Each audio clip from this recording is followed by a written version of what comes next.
All right, Andrea. Andrea's here. Woo-hoo! Hey, David. Here. Rachel's here. So you volunteered to be the treasurer next year? Yeah, that is so funny, Andrea. So there are certain positions that you don't want to, and I shouldn't disclose this, but I will. But details are not my middle name, or even my nickname. So like doing minutes and keeping track of money. I mean, I keep track of my own money, but I think it's better if we can find somebody else. So that's just a perspective. So now that we're kind of a small group, hey Bob, glad you're here. And is that Gigi is Gloria Garcia, the Van Ness Main Street. Welcome. Oh God, my screen's way off. How about, hey Andrea, I have it, I went on the agenda, but it's, on the website, but I couldn't find it, so. It's right in your face as soon as you go to anc3f.com. Oh, really? Yeah, it's right in your face. It says this meeting's agenda. I thought hold on, let me just, let's see if I can do this, without disconnecting myself, right? All right, hang on. So it's, it says next meeting agenda found here, right? Oh, wait a minute. Yeah. That's like November 17th. So that's really. No. Meeting agendas. Download the latest agenda. Well, here's a PDF. Yeah. All right. All right, here you go. I got it. So I'm gonna move that to my desktop because I cleaned it off.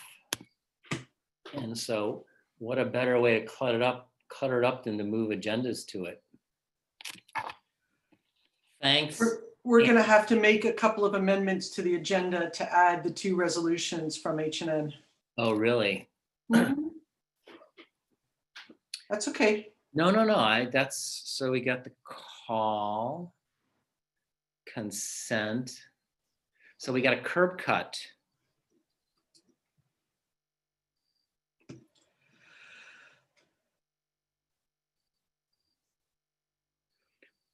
As opposed to a different kind of cut, a budget cut.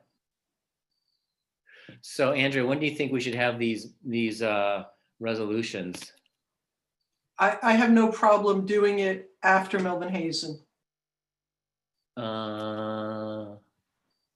Sure.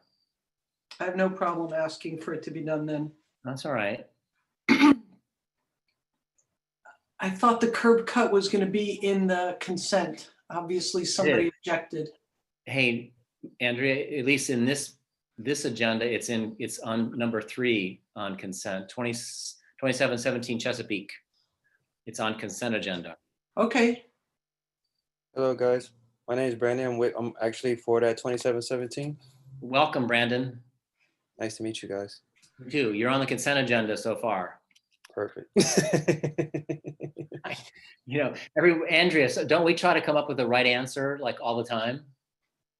Ha. It's just, I don't know about the rest of you on this meeting, but it's been a wild week and it's only Tuesday. Yes, it's been a wild week for me too. All right, well, so the part of the objective of tonight is, even though we've got a packed agenda, is to try to have a calm, kind of a calm conversation, and it's going to be peaceful, and we're going to go methodically through the agenda, and hopefully we'll get through it in a reasonable amount of time.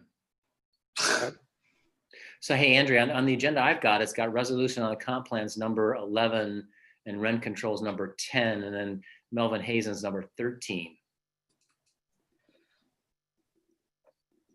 So just FYI. That's not the one that I just downloaded from the website. Well, it's interesting. I just downloaded, this is what I downloaded, and this is what it has. If I could show you my screen, I could share. So number 6 is community forum. This is a preview for all of you tuning in. 7 is the update from the MPD. 8 is UDC Campus Master Plan. Oh, the host is now. 4 is the 4410, 4420 Lenné and DDOT application. 10 is Upton and Tilden neighbors' concerns about Howard U comp plan changes. Then 11's resolution on comp plan, 12 resolution on rent control, 13 resolution on renaming Melvin Hazen Trail. Then 14 and 15, 14 is the budget and 15 is the quarterly report. 16 is other business and 17 is adjournment. I just downloaded it from meeting agendas, download the latest agenda, and I did not get that. You did not get the email that I had sent earlier with all the attachments, Andrea?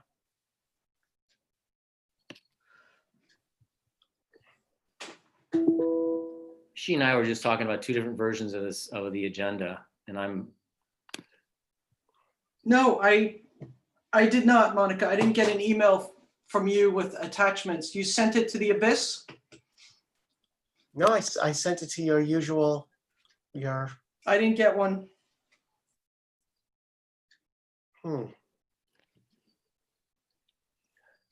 Yeah, And I seem to be downloading an old version of the PDF of the agenda for tonight.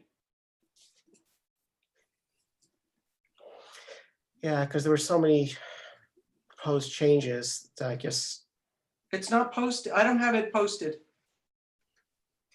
David just downloaded something else that it's I don't know where he posted. downloaded it from. It's from, it is posted, so I did get it up there, but yeah, I got it from our website. I think, Andrea, what I had first is I was clicking on the November meeting, which of course is not there yet. No, under meeting agendas, download the latest agenda. Okay. When I do that, I'm getting a previous version. Oh, hmm. Good evening. Can you all hear me? welcome. Welcome. Thank you. That's my wife's name. Welcome. Okay, well, it's already clicked over to the November and Right. Another one. One on the archive has the 17 items that David was talking about. And I clicked on the download now and I got both of the new ones that Monica posted.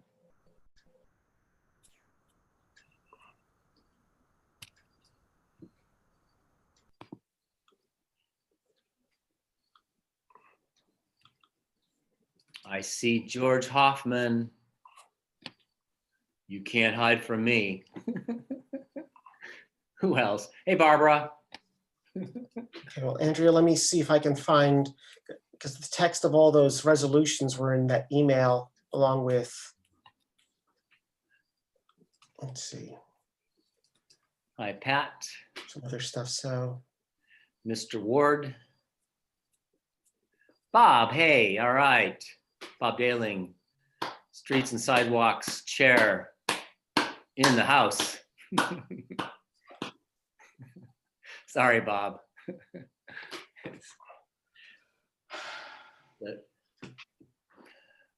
yeah, it went to the, yeah, I'm just going to forward it to you again, Andrea.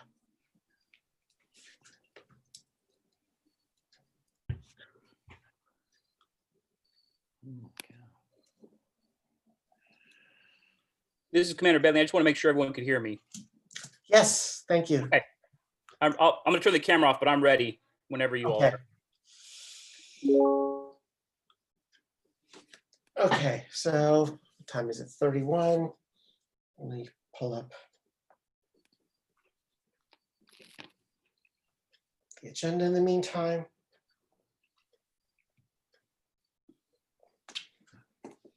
So even do a roll call, see who we got. I didn't get anything from you, Monica. I just hit send again. Like timestamp at 7:31. has like a dozen attachments. Did it go to your junk mail folder or something like that, maybe? Nope. Looked for it.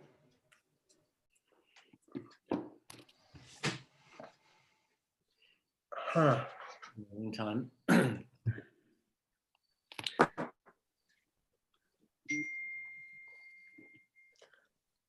Okay, well, let's first start with roll call then, and then see if we can figure this out. So, we've got myself, Andrea, David, Carolyn.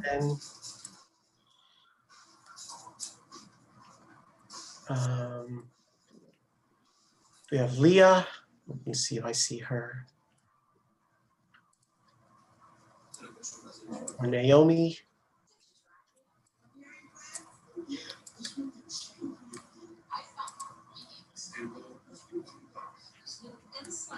Okay, well,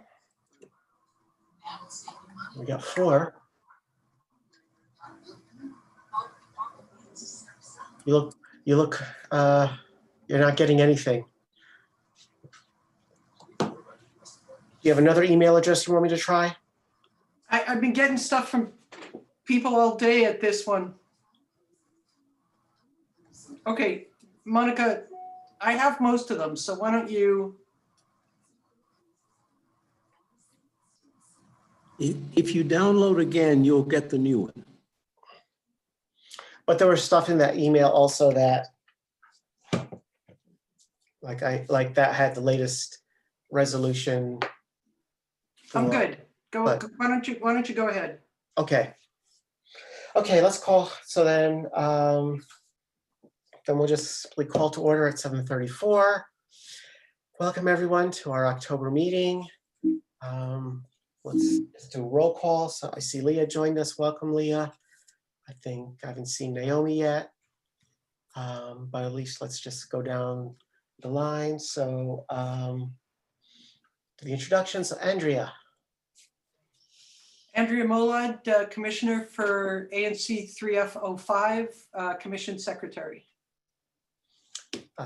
David? David Christille, ANC Commissioner 3F01, present. And Carolyn? Carolyn Keebler, ANC 3F02, present. And Leah? Hi, Leah Frelinghuysen. Leah, can barely hear you. Hear me now? Barely, like. Hmm. But I see you at least. I'll leave and come back. Okay. And Naomi, did you join? Okay. She And said she then may be a Monica, little late. yeah, I know she's traveling this week, so Monica Nemeth, 3F06 and chair of ANC 3F. So welcome everyone. And hopefully then all the commissioners do have the latest agenda. There have been a few additions to it since and a few changes to it as well. So any comments or objections or anything anyone has for the agenda? Then Nope, we also have, none for me. then do I hear a motion to approve? I move to approve. Second, Second. all in favor? Aye? Aye. Aye. Opposed? Abstentions? Okay, great. Thank you. And then we just go to commissioner updates and announcements. So I've got something going on in the background. Somebody not muted with something going on behind them. Oh, let me take. Hey, that might be- Monica, I'm here. I just had some Zoom issues. on the welcome, computer. Naomi. Great to Okay. hear, Naomi. Hi, David. Hi, my treasurer's outfit is it's in the shop, so I'm glad you're here. I'm also showing up as my son's name because he was the last one to use Zoom on this computer. We're gonna check. Ah, so you're Nathaniel. Yes. I thought he was on the call. I thought, how did he do that? Okay. So commissioner updates and announcements. So I'll just go down the line again. Andrea, I should update my name because I just realized it just says ANC 3F. Yeah, Any announcements or updates from you? yeah.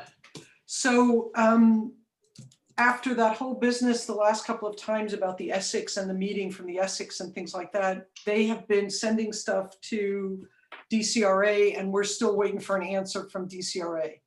I've been on vacation, so I haven't reached out yet to, I'm just gonna go directly for the director of DCRA, Crappa, and see if he can't move them along. Because if he doesn't, there's gonna be an issue coming in the spring. The other thing is, and this is something that I was gonna ask and discuss with Commander Bedley later. We've been seeing some activity in 05 of 2-3 o'clock in the morning, a car pulling up to somebody standing on the street and exchanging some kind of package with them. And, you know, everybody's guess is that this is drug trafficking. So we've been seeing that a few nights, actually. There's one neighbor that has late night hours that's been reporting this a couple nights a week. So, yep. Would you like me to answer that now? I'll ask you about that, I think, when it's time for you to address us. Thank you very much, Commander. You're welcome. Okay, anything else, Andrea? That's it. Okay, David? I think, yeah, there's a lot going on and I've been really excited about the 3 committees work. And so you hear more about that a little bit tonight. Kind of an update on the Hearst Park and Pool construction. That's actually going on now, and you go over there, they're still pumping water from the spring that they found, and I think there's going to have to be a long-term solution to what's done with that water. But they're constructing the pool part and the building part. So I think it's good to see that going on. The sign still says completed in summer 2020. So again, like last time, I think somebody just has to change the 0 to a 1, but it's good to see construction going on again at the park. That's it. Thanks. Okay, thank you. Carolyn. You're on mute, Carolyn. Sorry about that. Okay. Nothing huge to report, but there is one little thing that we have to follow up on with respect to the comprehensive plan with respect to our my SMD, too. Apparently, there was some discussion about Howard University's use of the land, and there was a request by Howard University. I'm sure we'll get into this at some later discussion, maybe with the committee, but there was a request by Howard University to increase the density for residential on some of the property that they have over by their law school. Yeah, it's actually on the agenda for tonight. Okay, so, all right, so then I'll just wait until to update that then. Yeah, because we have Barbara Kraft is here and we have that as item number 10. Yeah, it's not actually about the request. It's actually about the fact that construction has been reported. So I am following up with DCRA to find out what that construction is. I'm sure it's not related to the request, but okay. Anyway. Leah.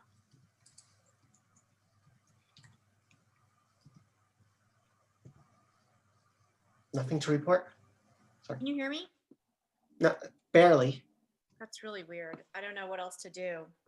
Can you hear me now? Just a bit. So we'll just pay attention. So. Okay, sorry about that. It's okay. And so nothing to report? Okay. Oh.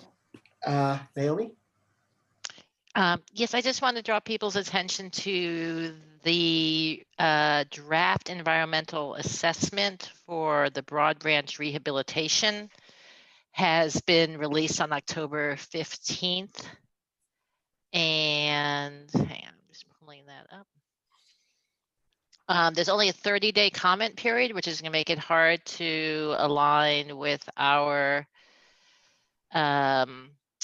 meeting schedule. But I have not had a chance to look at it yet, but I want people to know. I'm sorry, I just pulled it up and now I have lost it somewhere in all these windows to tell you what the website was. Okay, here it is. It's at www.broadbranchdea.com. And you can get a copy of the document, which is the revised draft environmental assessment and section 4F evaluation for the rehabilitation of Broad Branch Road Northwest. As I say, there's a 30-day comment period, and this is coming from DDOT, so this is something that the ANC would have great weight on. A little bit different than when there was National Park Service. I think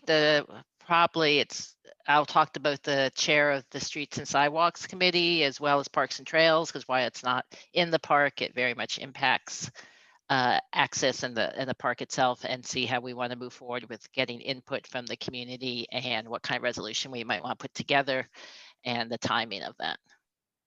A 30-day comment period, so we will have time in November's meeting to pass a The resolution? comment period ends November 16th, and our next meeting, I don't have a calendar in front of me, is the 16th. The 17th, actually. Yeah. Does it make sense then for one of us to move to have you authorized to speak on our behalf? I would.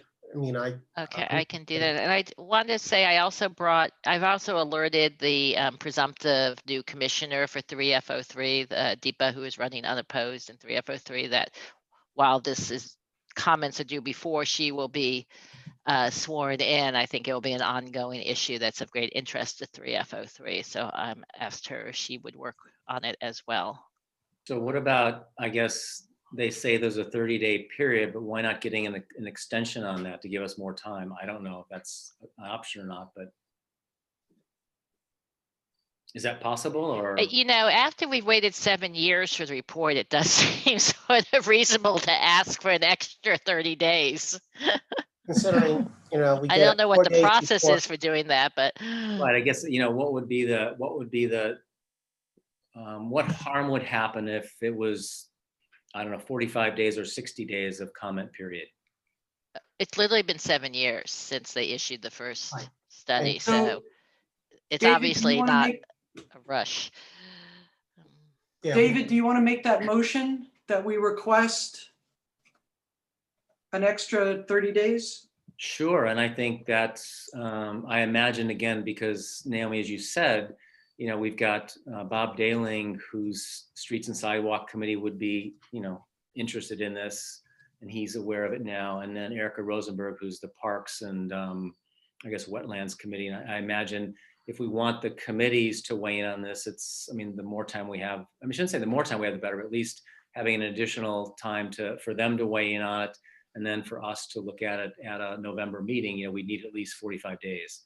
And so I guess to follow up on Andrea, what you're saying, I'd like to make a motion that we ask DDOT to give us and the community an extra 30 days to comment on this draft assessment. Second. Yeah. Yeah. Aye. Yeah. So all in favor? Aye. Aye. All opposed? So I can write to DDOT in response to them sharing the report and make this request and say it was discussed at the ANC meeting and at a duly, what's our language, a duly advertised ANC meeting. And make note of the fact that the report is dated October 16.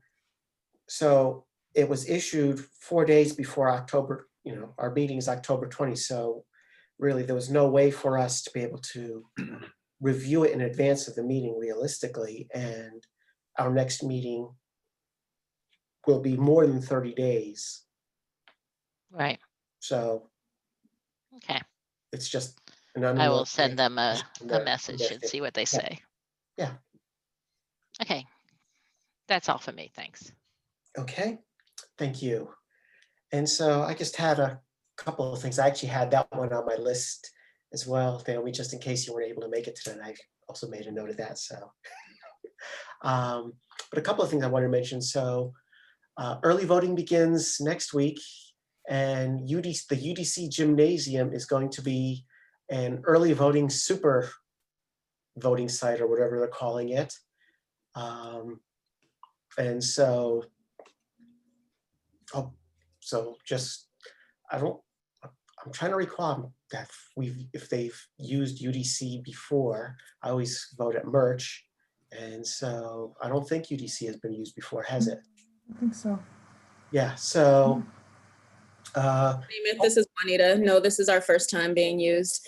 Okay, I so. just want to remind people that there's two ways to get to the gymnasium. There's off of Yuma Street, but you can also walk through the plaza, through Denard Plaza, and get to the athletic center that way as well.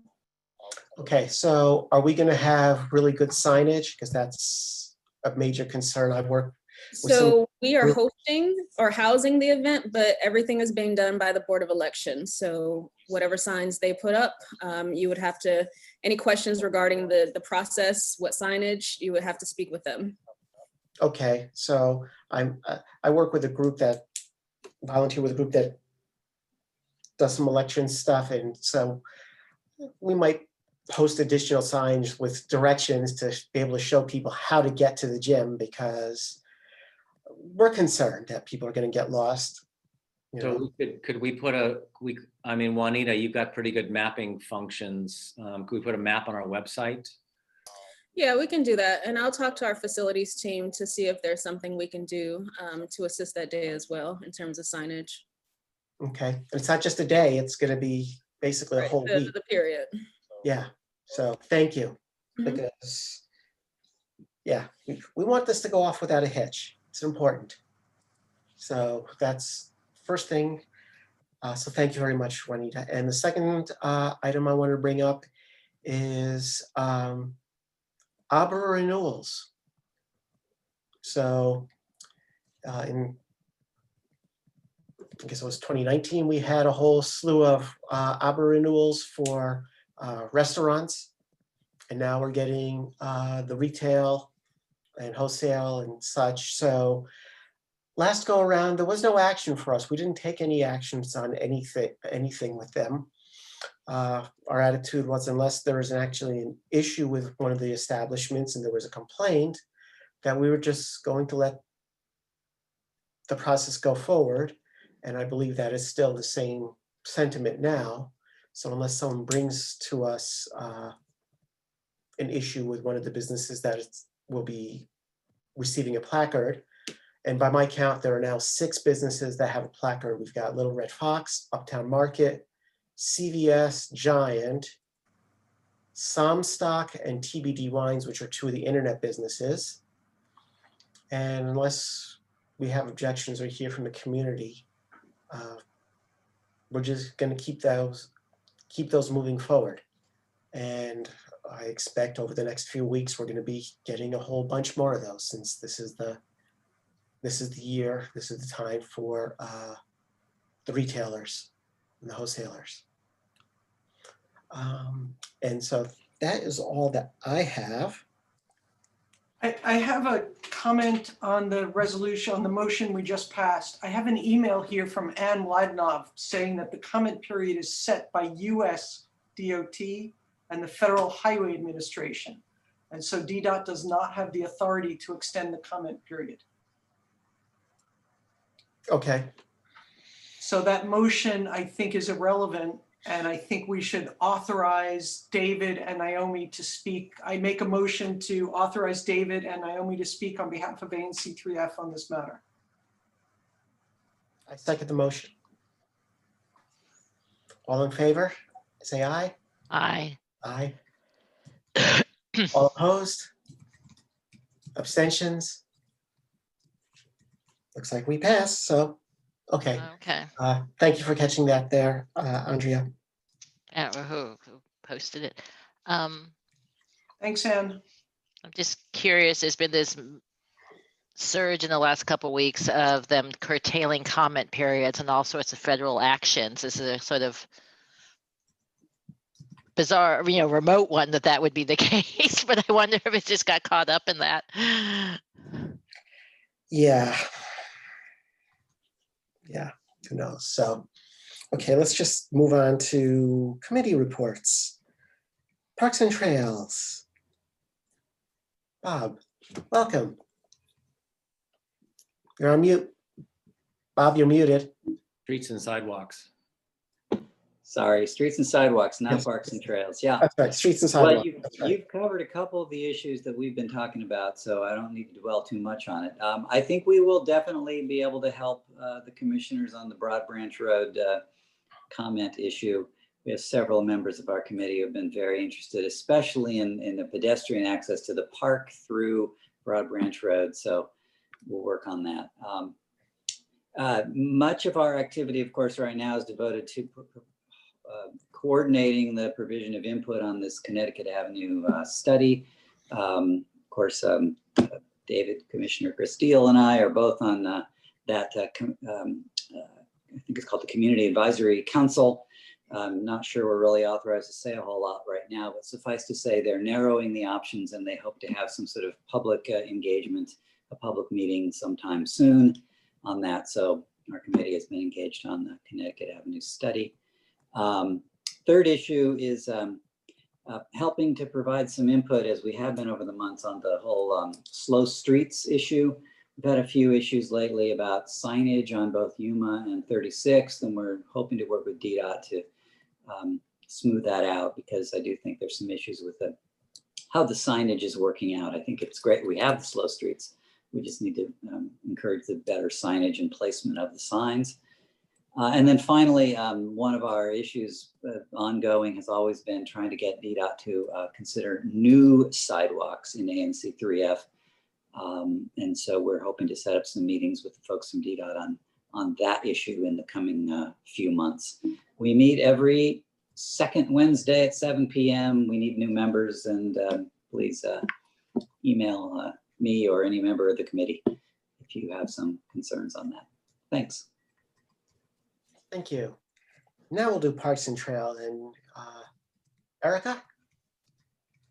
Is she here by any chance? So, hey, so I think, yeah, Erica couldn't make it tonight. And so you're stuck with me. So at least you won't hear a lot of words. But I mean, we had a meeting, I'm not sure, a couple weeks ago, but there's a lot of energy around the Soapstone and Melvin Hazen parks and pathways, and sort of talking about, kind of more of the bigger picture, what can we do to kind of make those two places better. I mean, I know the Soapstone is kind of, that's on its way, as we heard earlier from Naomi Ruttenberg about the plan is already around.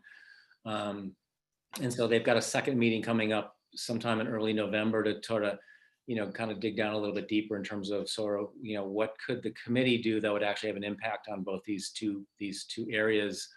And that's kind of where they are, and they're looking for new members. So if you're interested in parks and trails and wetlands and how we can make them better and strengthen them, and other public spaces that are green spaces, the committee, Erica's interested in hearing more, so or getting more involvement. So let her know, and you can get that through me or any of the other ANC commissioners. Thanks. Thank you, David. And housing. Can I ask you a question? Oh, please. About parks. I am a summer resident of Maine, but have just come back and noticed that the Rock Creek Park Conservancy that redid a section of Broad Branch Road where Linnean Avenue comes down to it, that whole section has just become overgrown with many dead trees. All the work that the Rock Creek Conservancy did, you can't find any of their plants because the trashy plants have, and invasive plants have taken over. And does that come under your jurisdiction? I mean, I believe so. If you could, Yeah. So Yeah. that's actually, some of that is national park, but most of it is city property, and DDOT and Department of Public Works are responsible for maintaining it. And it has been an ongoing conversation with them to get them to maintain it and to maintain it in a timely manner before invasive species come in. I don't know if Marlene is on at the meeting. She's been very active in engaging DPW to do their piece. Naomi.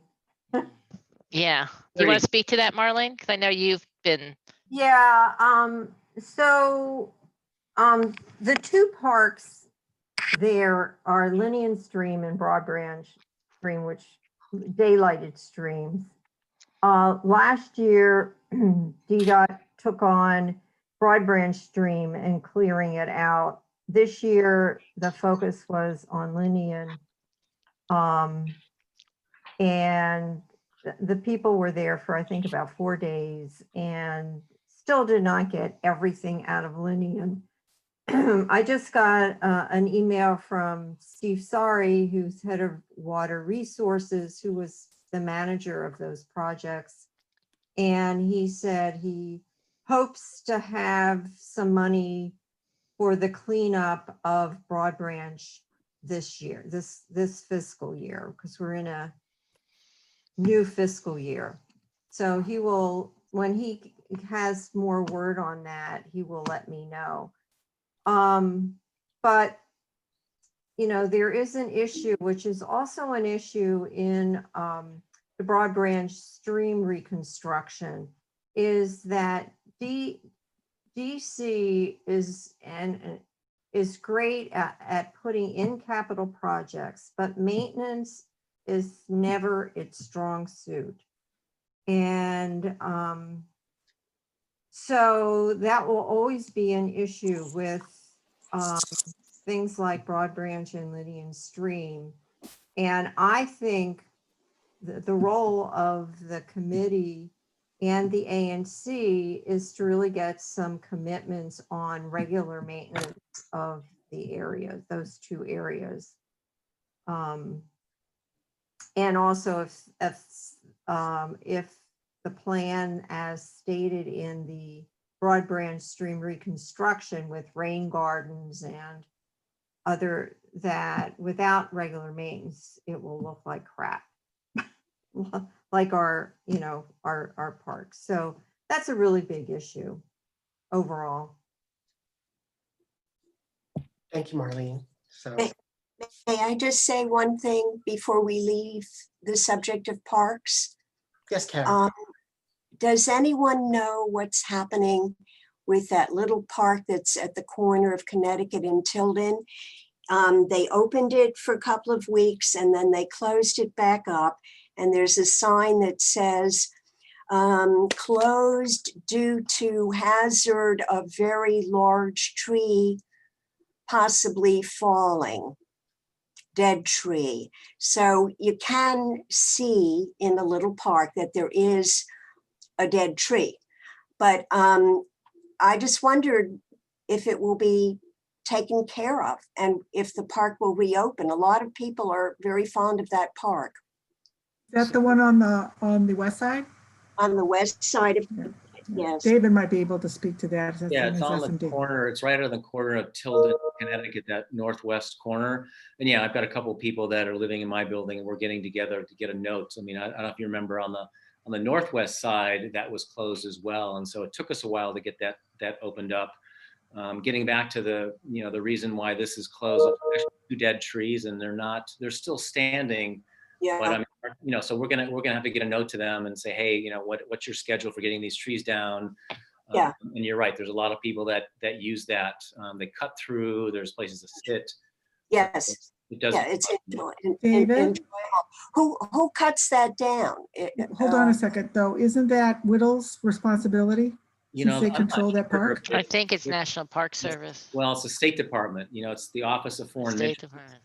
So On the west side, on the northwest side? Yes, northwest side and southwest side. So that's, Right, it's the State Department, but Willow has the lease on that property. Well, And they're the ones who kind of have responsibility, as long as they have that lease, for maintaining that park. okay, well, between the two of them, we'll figure it out. But I think that's the, Office of Foreign Missions is who's ultimately calls the shots on that.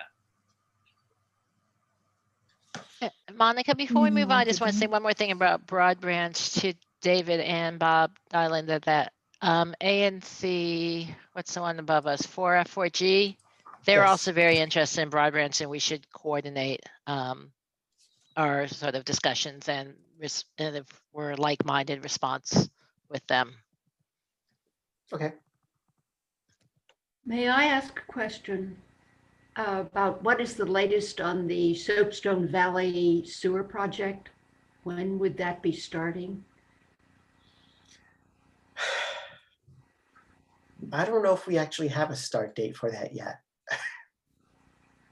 I don't think they've submitted their final plans yet for any kind of review or comment. It's out for They- tender. The tenders are out. Right.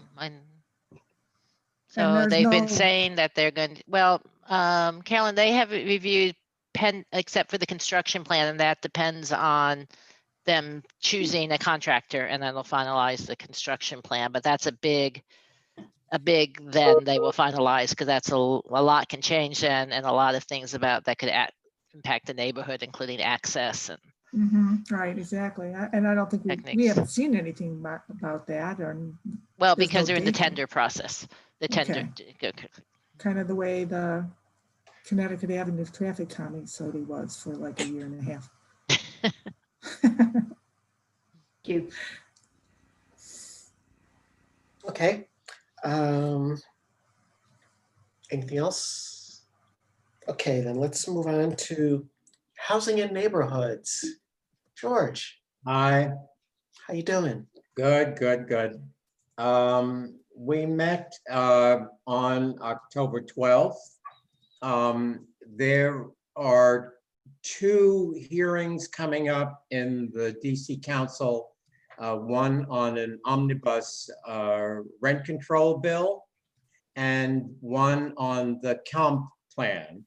And big effort was made in our committee to produce 2 draft resolutions, which you now have as commissioners. The rent control draft resolution, largely the work of Karen Kasten, with the addition of Alexandria Appa and Kashini Ladawuheti. Definitely a lot of help. We all did it together. New additions to our committee. And we have, while I'm on that topic, 2 additional new members, Tavon Donovan and James Tanderick. Hi, James. And so with 4 new members, we are now 9, which makes us a very big committee. And we worked pretty effectively, splitting up into subgroups, and we'll probably work that way continuing on.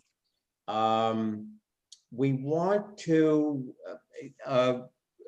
we need input on education, which we would like to find a way of doing through ANC.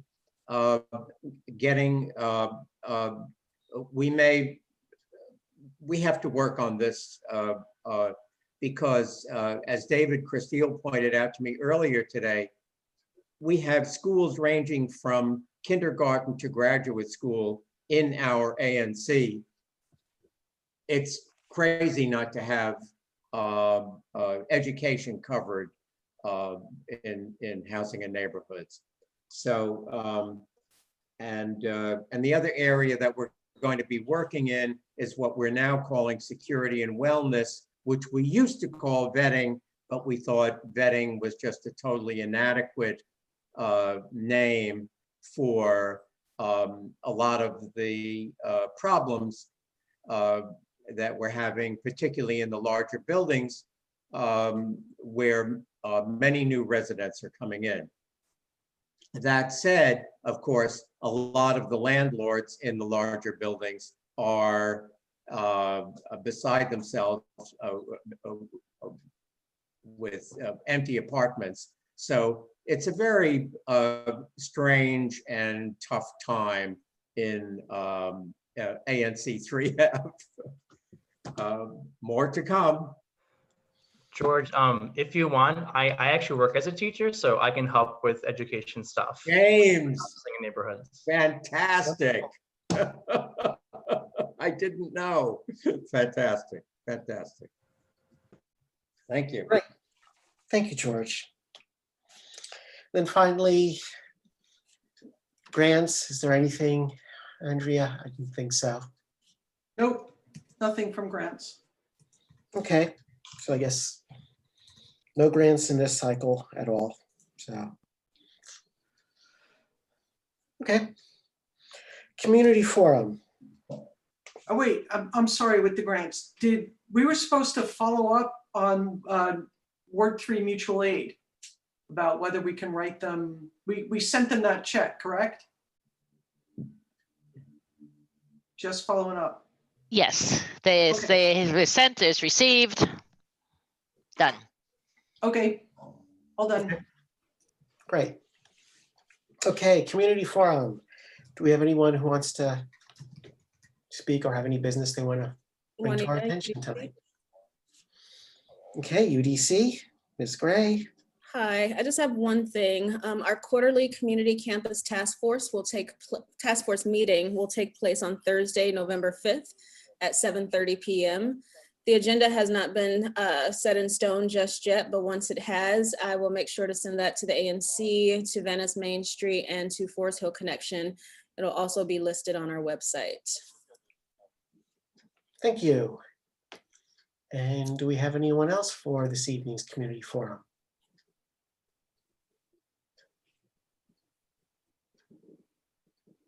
Okay. Then Commander Bedleon. Good evening. The floor is all yours. We have quite a few people here who I think are very anxious to hear about all the distressing news that has been happening in our area of late. So please give us an update, sir. Thank you, Commissioner Nemeth, and thank you to the rest of the ANC commissioners.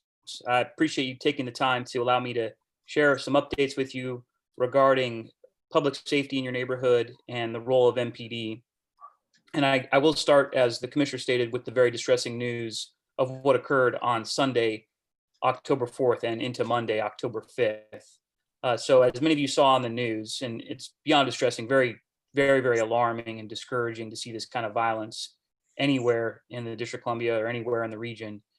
So beginning on Sunday at about 11:30 p.m., members of the 2nd District received a call, a 911 call, saying that they heard sounds of gunshots. These were citizens that called in.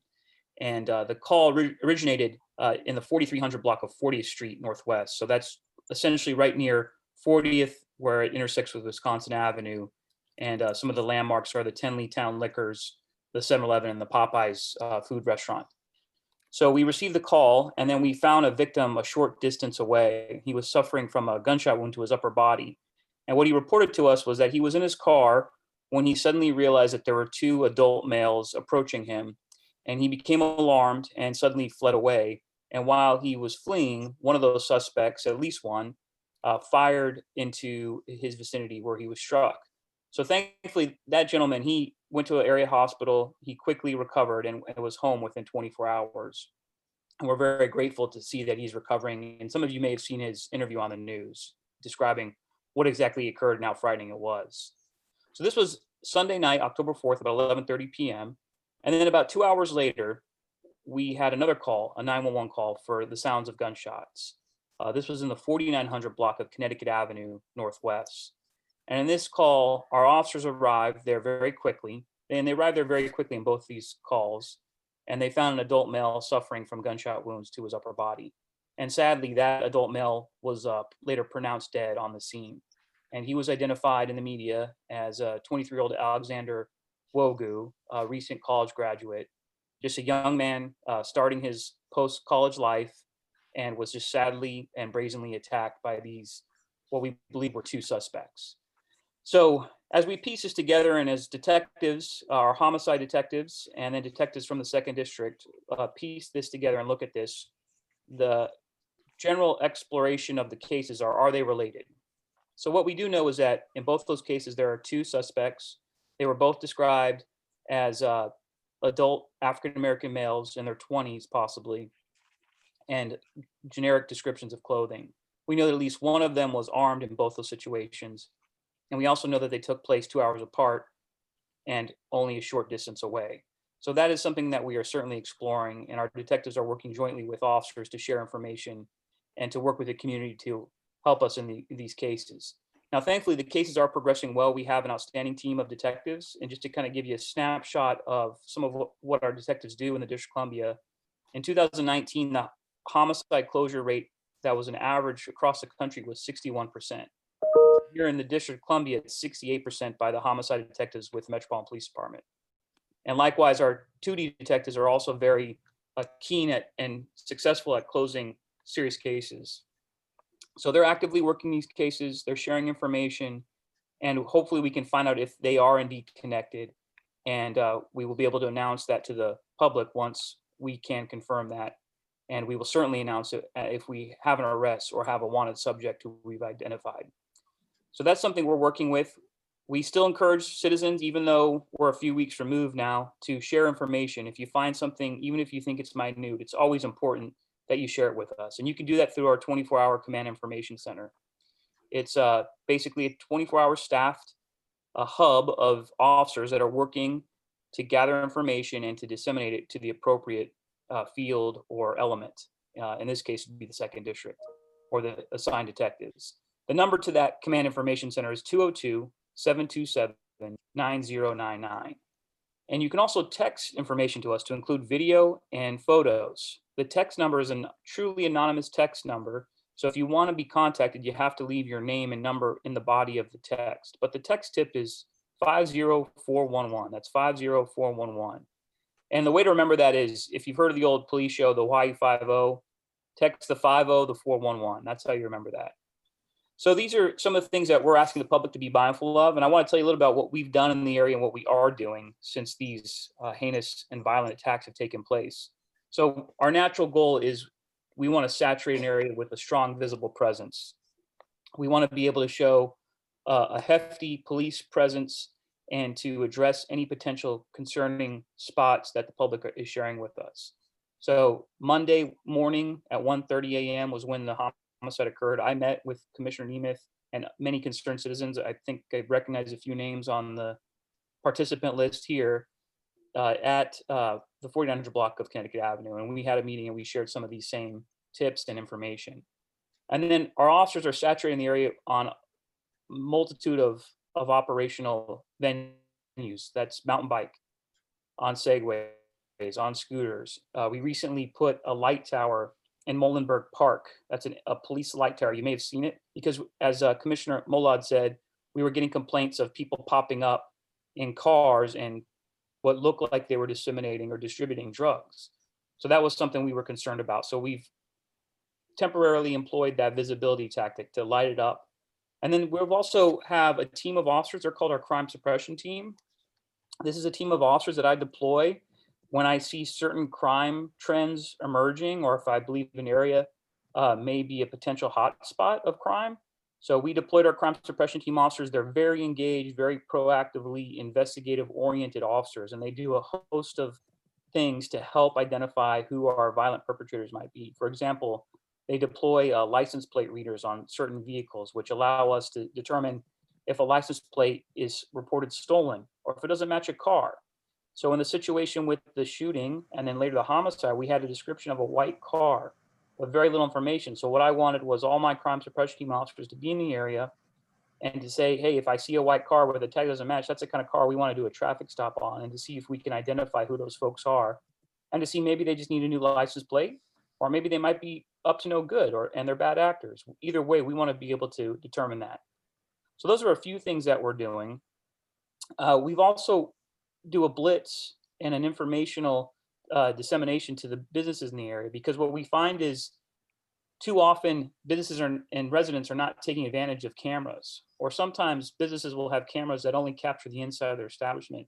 So when we have a violent crime, we want to saturate the area, provide information about how folks can get cameras and how they can properly illuminate their establishment so that it's not a targeted location for crime. So we provide flyers for Mayor Bowser's private camera incentive program, which has been a very helpful program, both to residents and to establishments. And I encourage anyone that hasn't taken advantage of that program to look into it. It's through the Office of Victim Services, Justice, and Grants, and you can receive a rebate of up to $500 for cameras installed on your private property. And what happens is those cameras get registered with the Metropolitan Police Department. So some folks ask, well, does that mean that the Metropolitan Police Department is going to have access to our video footage at any time? And that's not what it is. You have full privacy with your cameras. What it allows us to know, and if a crime occurs, excuse me, is where are the cameras in the area? And then our detectives, along with our patrol officers, they begin canvassing those areas. They'll knock on a door, they'll make a phone call, and they'll try and determine, hey, folks, would it be possible if we take a look at your cameras to see if we can identify anything that's helpful in trying to solve this case? So that's something that we do, and we also did in this particular area when these crimes occurred. And then we also want folks to know how to communicate to us. So we provide the text tip flyers.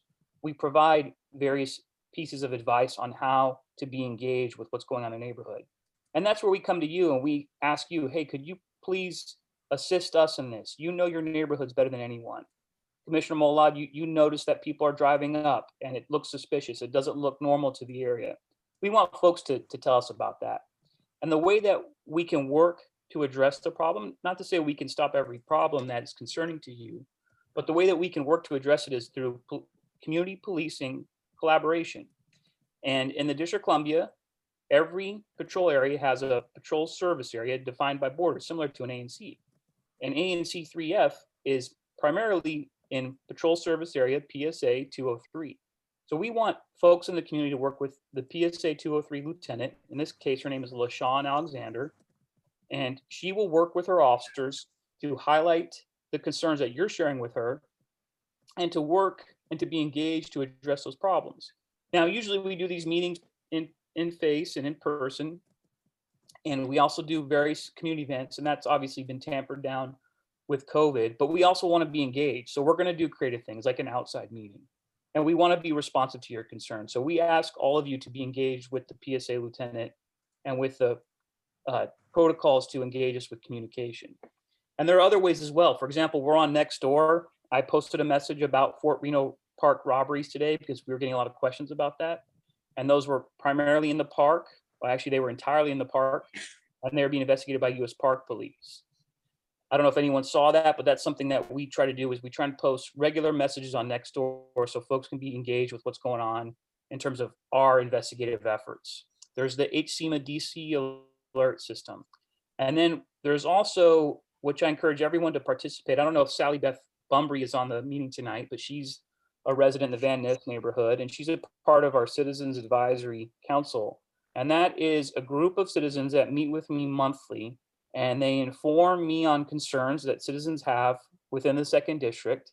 And they also work with me to help provide support to our 2D members and to share concerns so that we can establish a long-term ongoing relationship. And anybody can join. It's a low commitment. I think you only have to attend 1 meeting a year. It's run by citizens. It's not run by me, but I meet with them monthly. And I provide very detailed updates about what's going on in the 2nd District. And then I respond to questions and concerns. So all these items are things that you can find on our website. And as COVID dies down, as the pandemic protocols become relaxed, we're going to reestablish some other programs that have a long running history with the Metropolitan Police Department. We have the Community Engagement Academy, which is a training primarily led by MPD members, but for citizens, where you can see what our training protocols are. So a lot of citizens have concerns about police tactics. This is a up close and personal way for you to see what we're doing and for you to be engaged and ask questions. And of course, we have ride-along programs. That's another way for citizens to get engaged when the pandemic protocols become relaxed. So we have a long-running history of engaging citizens, and we want to establish that relationship, even when it's on Zoom or whether it's through a virtual meeting. We want to stay engaged. And the PSA lieutenants and the captains are a great way to do that. So those are a few things I wanted to share. I'm happy to answer specific questions about the packages being delivered and any other questions that are available. I'll start with with my quick question.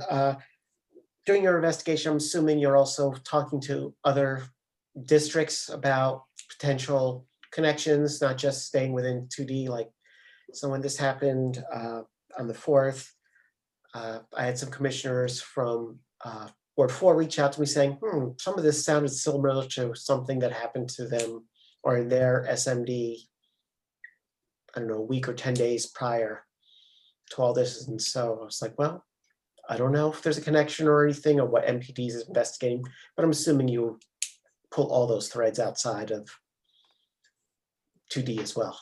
Oh, yes, absolutely. So in the situation where the young man was killed, our homicide detectives, they take the lead in that investigation.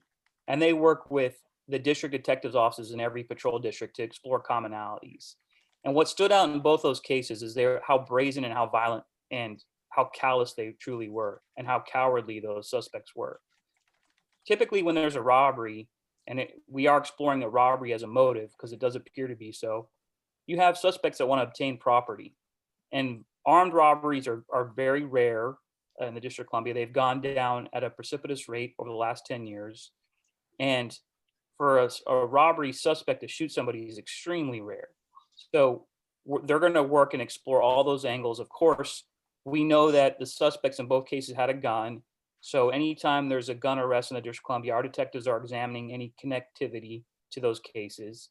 And thankfully, our officers are recovering a lot of guns. It's disturbing that they're out there, but we're at a rate where we're going to recover more guns in 2020 than we have in previous years. I can tell you in 2D alone, we've recovered 65 firearms this year. And last year, and that's up to October 20th. Last year in all of 2019, we recovered 63 guns. And in 2018, it was 28.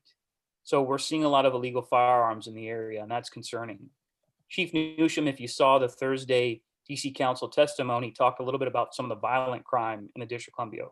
While our violent crime statistics are actually down right now, what we're seeing are more people shot in 2020, and that's frightening. And one of the things that's going to be a challenge for MPD, and it's so important that we stay engaged with you all and hear from you all, is Councilmember Charles Allen proposed a budget reduction in the summertime, and that passed. And with attrition rates and the reduction of budget, MPD is facing a reduction in staffing at the end of fiscal year 2021 that's going to have us close to 3,500.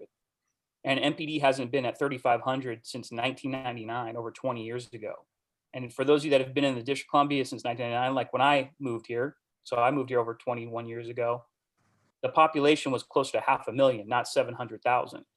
So these are concerning challenges, but you have a dedicated team of officers that are rising to the occasion, and they're closing cases. They're making excellent arrests. As I said earlier, they're recovering illegal firearms, and they're going to continue to do what they're meant to do and to be dedicated public servants. But those are challenging concerns, and I do want to share them because it's important that the community knows. Thank you. And I have a question. Yeah, what I'll do is I'll go through the questions in the chat. So Carolyn, why don't we start with you? All right, Commander Bedlian, I have a concern about maybe could be the elephant in the room that nobody's talking about. Do you know how the suspects got away? We know they got away in a car. They got away in a car. Okay, the reason I raised that is because I'm a little concerned about the proximity that our ANC has to the park system. Mm-hmm. And I don't think it's any mystery or anything that isn't completely obvious to everyone that there's quite a bit of activity in the parks. And it's in that gray, I don't think National Park Service is doing much in terms of patrolling it. there's a lot of residents, obviously, that kind of are in the park themselves. And if there is an uptick in armed robberies, I don't know that it's not a hop, skip, and a jump to think that maybe those residents are under increased threat because they are in an isolated area. So I don't know, I kind of like to know what MPD is doing in terms of policing the park and how you're interacting with National Park Service for those areas. That's a great question. So we do work with the U.S. Park Police supervisors and officers regularly. Of course, we have large scale First Amendment activities, those things that establish a good working rapport. But then we also share information about day-to-day crime investigations or crime tips. So for example, in the robberies that occurred in Fort Reno Park, the lieutenant in that area, Lieutenant Alan Stone, and he's very responsive to the community. So if you ever would like to have him, he's more than happy. I've been in meetings with him. But am I signed out? No, you're still talking. Okay. In terms of, I'm sorry, in terms of his partnership, so he shares bulletins with us. He shares what we call BOLOs, be on the lookout of, images that we capture, and they allow us to share with our officers. And likewise, we share with them if we think we have any cases that share commonalities. So we have a good, I'm sorry? Is that information also on your website? In terms of what we share? Yeah, or your relationship with that, what you're coordinating with National Park Service. I don't believe that's explicit on our website, but we do have a working relationship. We have a working relationship with the UDC police, with Metro Transit Police. I mean, even Montgomery County, I talk to Commander Sean Gagan, who's just across the border all the time. And so that's something that's ingrained in our operations. And that's something we could be more explicit about if we'd like me to share that with the community, but we do regularly work together.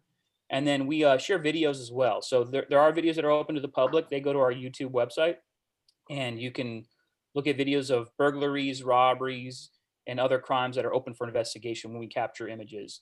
And we get tips on those individuals that are committing the crimes, and those folks do get rewards as well. So it's a very helpful collaboration. In terms of policing the parks, I do want to answer the second part of your question. MPD is not going to proactively police any federal park police area unless we get requests for assistance. So I heard folks mention Broad Branch Road at Linnean Avenue. And sometimes park police will say, hey, there's a water backup in that vicinity. Can you check it for us right now while we're tied up on some other assignments? And we've done that. We get requests for assistance in high call for service areas, and call for service is a 911 call. And those typically are not in your single member districts. They're mostly in the waterfront park in Georgetown. But again, if we do get calls for service from U.S. Park Police or calls for assistance, we gladly assist them. So for example, with the Fort Reno Park robberies that they had on Saturday, we deployed our members to the surrounding perimeter because we wanted to work together. So we were patrolling along Nebraska Avenue, we were patrolling along Wisconsin and Brandywine and Chesapeake, because we want to be visible in those areas so that we can, as we say in the police world, be a force multiplier in terms of our presence and visibility. Well, who would I go to if I suspected that there was drug activity, for example, out in the park, and I was a little worried about it? I believe their contacts are on their website, the Okay. U.S. Park Police. It's Lieutenant Alan Stone, and I'll tell you what I'll pull up in my phone his email, and then I will type it in the chat room. Okay, that sounds great. Thank you, Commander. You're welcome. And I actually may follow up with you on that. I until we had this conversation, it wasn't something that was on my radar, but there is activity out right behind my unit. So it's happening all the time. It's pretty innocuous, but in light of this armed robbery, maybe I'm a little more concerned now. Yes. No, I'm seeming to have a Zoom problem here, but I will figure out how to enter the chat. But I do have his email. I can share it verbally. It's Allan, ALLAN, as in Nora, _. Allan. Yeah. I'm getting it. I'll have it out. And then Stone, just like a rock, at nps.gov. And he's a lieutenant and we work together quite often. Okay, I can reach out to him. Wonderful, thank you. All right. Thank you. You're welcome. Is Yeah. Carolyn, can I just ask Carolyn a question? No, not right now. We gotta go through the Follow up. commissioners first. So, Okay. Andrea?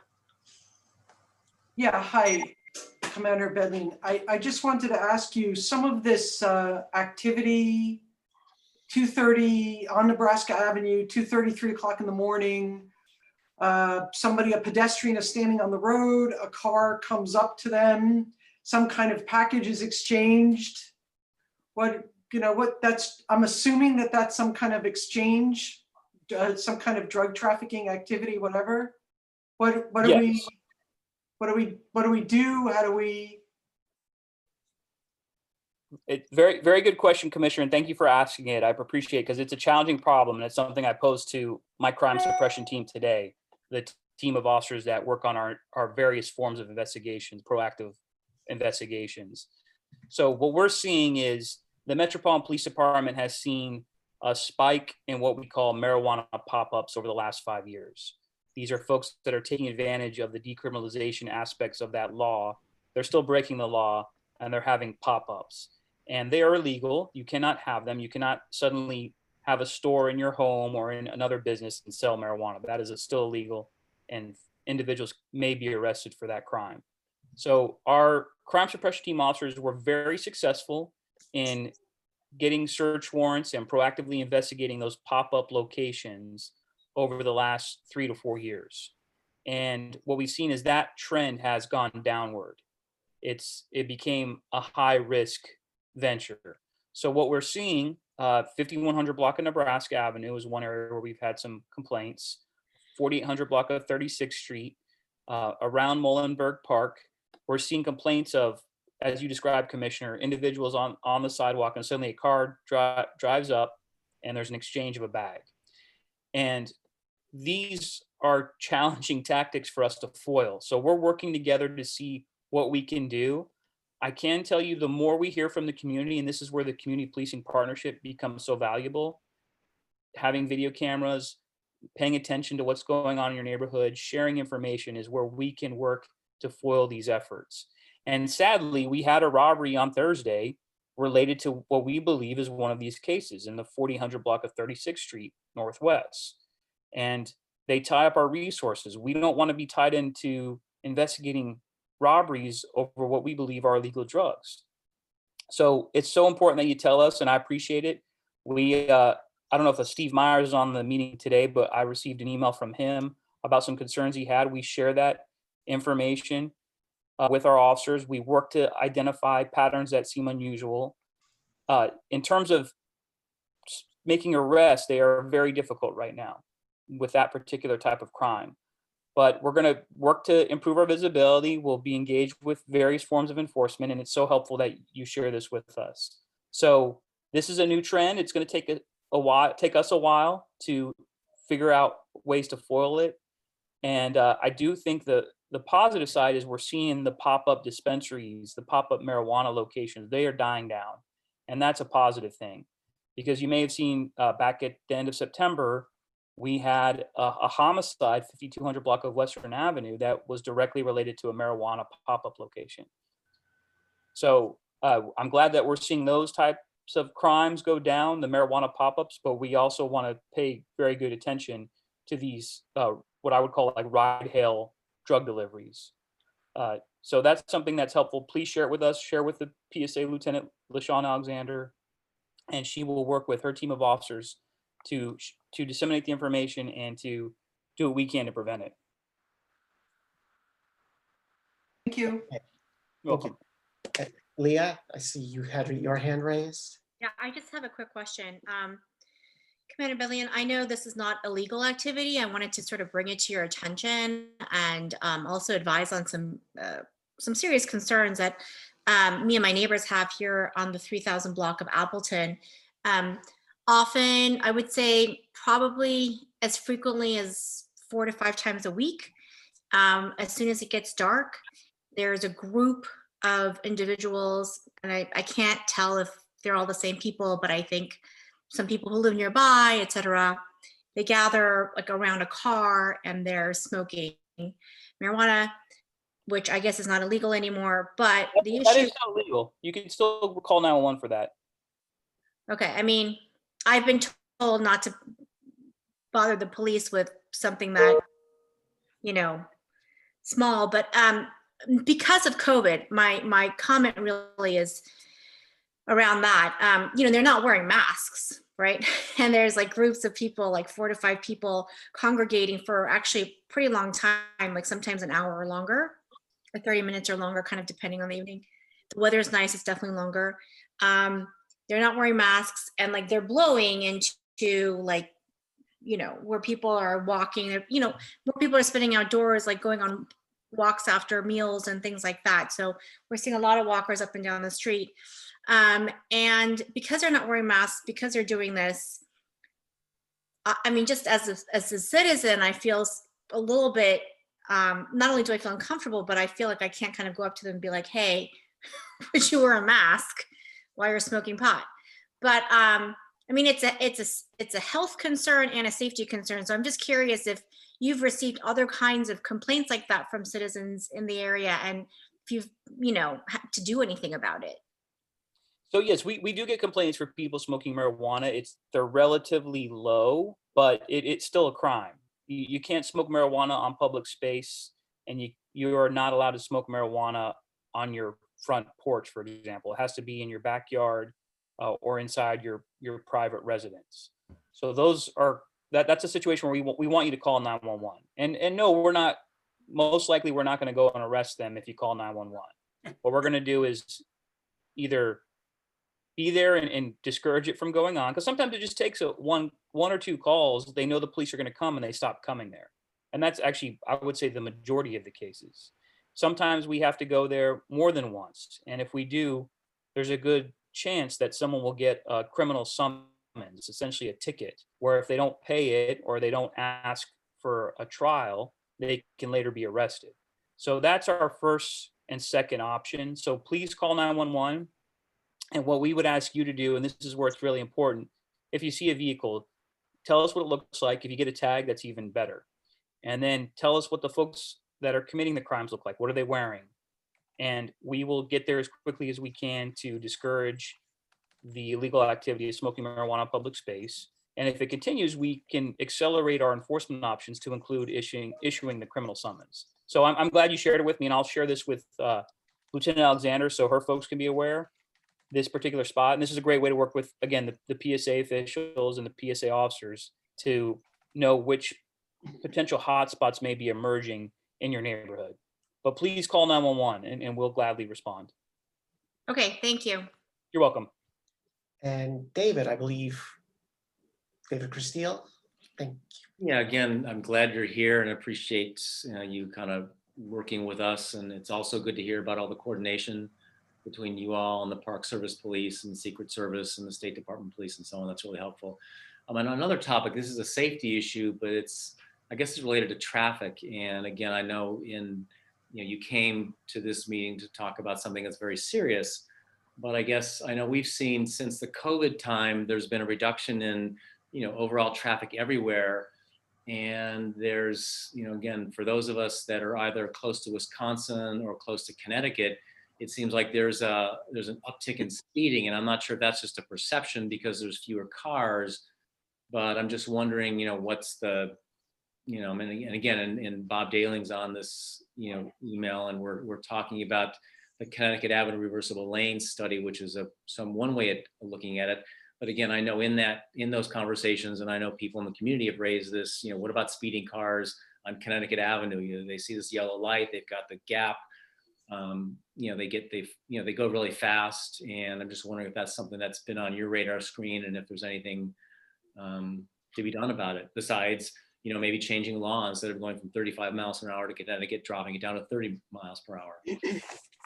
Yeah, those are good questions. I think that's always worth consideration by folks in the neighborhood and by DDOT. I'm sure most of you on here are familiar with the traffic safety assessment that can be done on DDOT's website. If you see particular areas of concern and recommendations that you think would be helpful, that's something that can be done by DDOT. But we are going to continue to enforce speeding. And that's something that I would say has been my experience as well, Commissioner, is seeing cars speed based on the open road. So I live in Ward 5, and then of course, I travel through Ward 3 to Ward 5 every day from work. And I've seen speeding both to and from both neighborhoods. And it's concerning. As a father of 3 young children that play in the street often or near the street, I'm concerned about that. So our officers are going to continue to enforce it. We're trying to minimize our interactions. So you're going to see officers that are going to do certain things that are a little different. So they can get, for example, license information. If they hold up a driver's license, they can scan it sometimes. But we still plan to enforce that particular speeding violation. We enforce all violations to include even pedestrians and bicycles. But speeding by vehicles is one of our most concerning and impactful violations in terms of the roadway. So we're going to continue to enforce it. And again, if you see certain hotspots, I don't want to sound like a broken record, but let your PSA lieutenant know, LaShawn Alexander, so that she can push that out to her folks. We have officers that are dedicated to traffic during certain times, and we want to be able to give those areas the attention that is required. Okay, thank you. You're welcome. Okay, so got 3 final people from the public queued up in, at least I can see in chat. So yeah, Phil Wagner, I think it's Phil, it's your first name, right? Mr. Wagner? Okay, so you're gonna go first, then Karen, you're up next, and then we have, I'm not sure what this individual's first name is, Avish Shark, who asked the question. And we're just gonna have to wrap it up there, so. Mr. Wagner? Thank you, Monica. Commander Bedlian, it was great to meet you at the park a couple of weeks ago, and I'm just really looking for a follow-up on that. Several of the questions focused on, what was the results of pulling the videotape from the fire station and from all the DDOT stuff in the area of the murders. Understand everybody's looking for information from the public, but what was the city public spaces able to provide as far as all the money that from our taxes that go to public cameras and DDOT surveillance cameras? Thank you, Mr. Wagner, for the question. So I can tell you that we did get helpful information and the case is progressing. I can't get into the specifics, Bottom sheet in the unfortunately, but I can tell you it was helpful. It says clean. Okay, and then I guess the final thing I would say is that I'm looking at your Metropolitan Police Department webpage right now with the news releases that you put out requesting for information. And it's all cut and paste templated news releases. There's nothing of any value there. How does somebody from the public read that news release and know what information you're looking for unless they just happen to live next door to the murderer who's bragging about it and they feel like calling your tip line? In terms of homicides or other types of crimes? Yeah, so I mean, I'm looking at homicide 4900 block Connecticut Avenue Northwest. It says nothing. You've told us that, there's a white vehicle and this, that, and everything, but the actual press release on the MPD webpage just says 1:30 a.m. members of the 2nd District responded to somebody who was pronounced dead. If you have any information, call this phone number. That's a good question as well. How am I supposed to look at that and know how to respond to you, how to give you information? Great question. I appreciate it. So what we're looking for initially when these crimes occur is the people that may have very, very specific information when the crime is still generally known. And that is what we call in detective work a lead or a clue. As cases progress and more information is revealed to the public, more specific information will be released that will cause you to have a provoking thought that may be helpful. So in terms of these types of cases, if you're not hearing a lot, it doesn't mean that the case isn't progressing. It just means that the information may be received in a way that's not coming directly from meetings or broad public settings. So when we do the initial press release, they are very general, they're very generic. But if there are people that are familiar with very specific information, we're going to get that from them. And like I said, our detectives in 2019, 68% closure rate. They're very engaged. They know who to talk to. They know what to do. And I'm very confident that we'll be able to hopefully provide some good information as this case in the 400 block of Connecticut Avenue progresses. All right, well, we're hoping for the best. And we're not just talking 4,900. We've got 3 murders within a mile. And right now we may be 68% in the city. We're batting 0% in Ward 3. So I can tell you more information will be forthcoming about the 5200 block of Western Avenue, that homicide. In terms of there was 5 total homicides that are carried in 2020 for the 2nd district. 2 of those are closed. Excuse me, 1 is closed with arrest. 1, there's a person of interest that's identified. And the other one was an upgrade from a case 10 years ago. So when a case is initially not declared a homicide, it's then upgraded at the preceding year where there's new information that's obtained. Okay, thank you. Karen, thank you for being so patient now. Sure. Thank you all. Thank Oh, no, I'm sorry. It was. Sorry, Karen Caston had been so patient.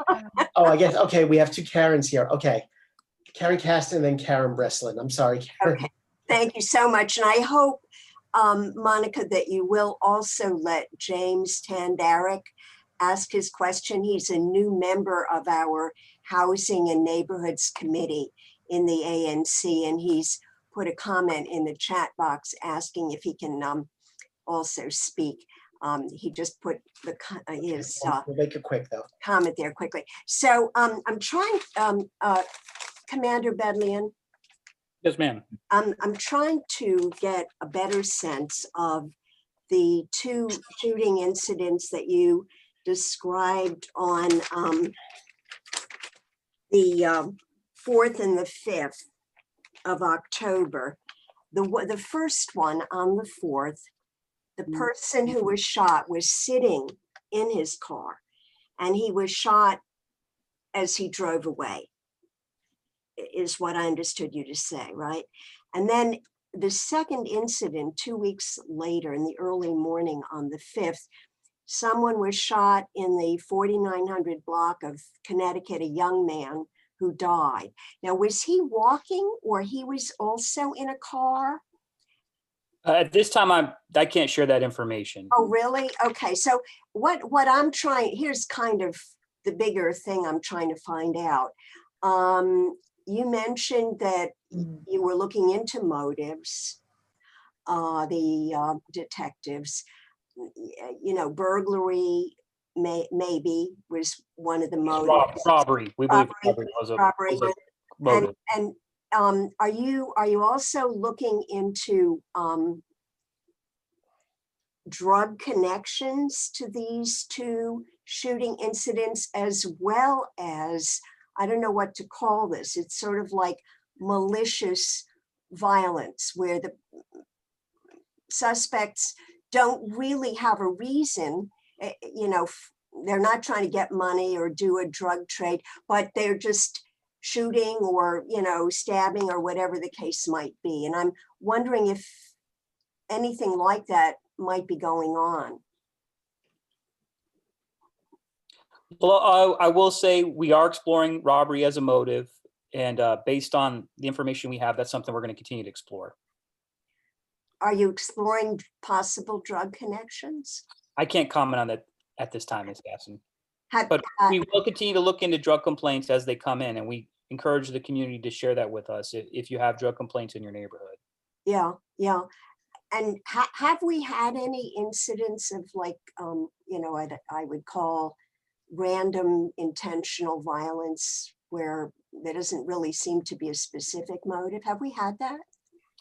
So we have had episodes in the 2nd district where we've seen violent, and I would describe them as heinous attacks. They seem to be particularly cruel.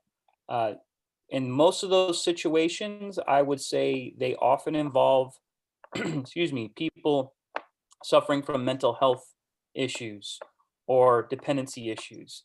And that's something where I would encourage folks, if they don't have it already, the DBH Mobile Crisis Hotline. I believe they call their team the Emergency Response Team. Did I get that right, commissioners? That's a number that's 24 hours. If you see anybody that may be having mental health episodes, that's a way for you to engage an agency that is not armed, like MPD. I know that's something that the public is very much interested in right now, is how can we get other agencies to assist in non-police matters? So I would say if you see anybody suffering from a mental health crisis, to call the DBH 24-hour mobile crisis response number. And I can actually get it if folks would like me to share it. Yes, please. I would just say that we have had a fair amount of experience with the mobile health unit in our building here.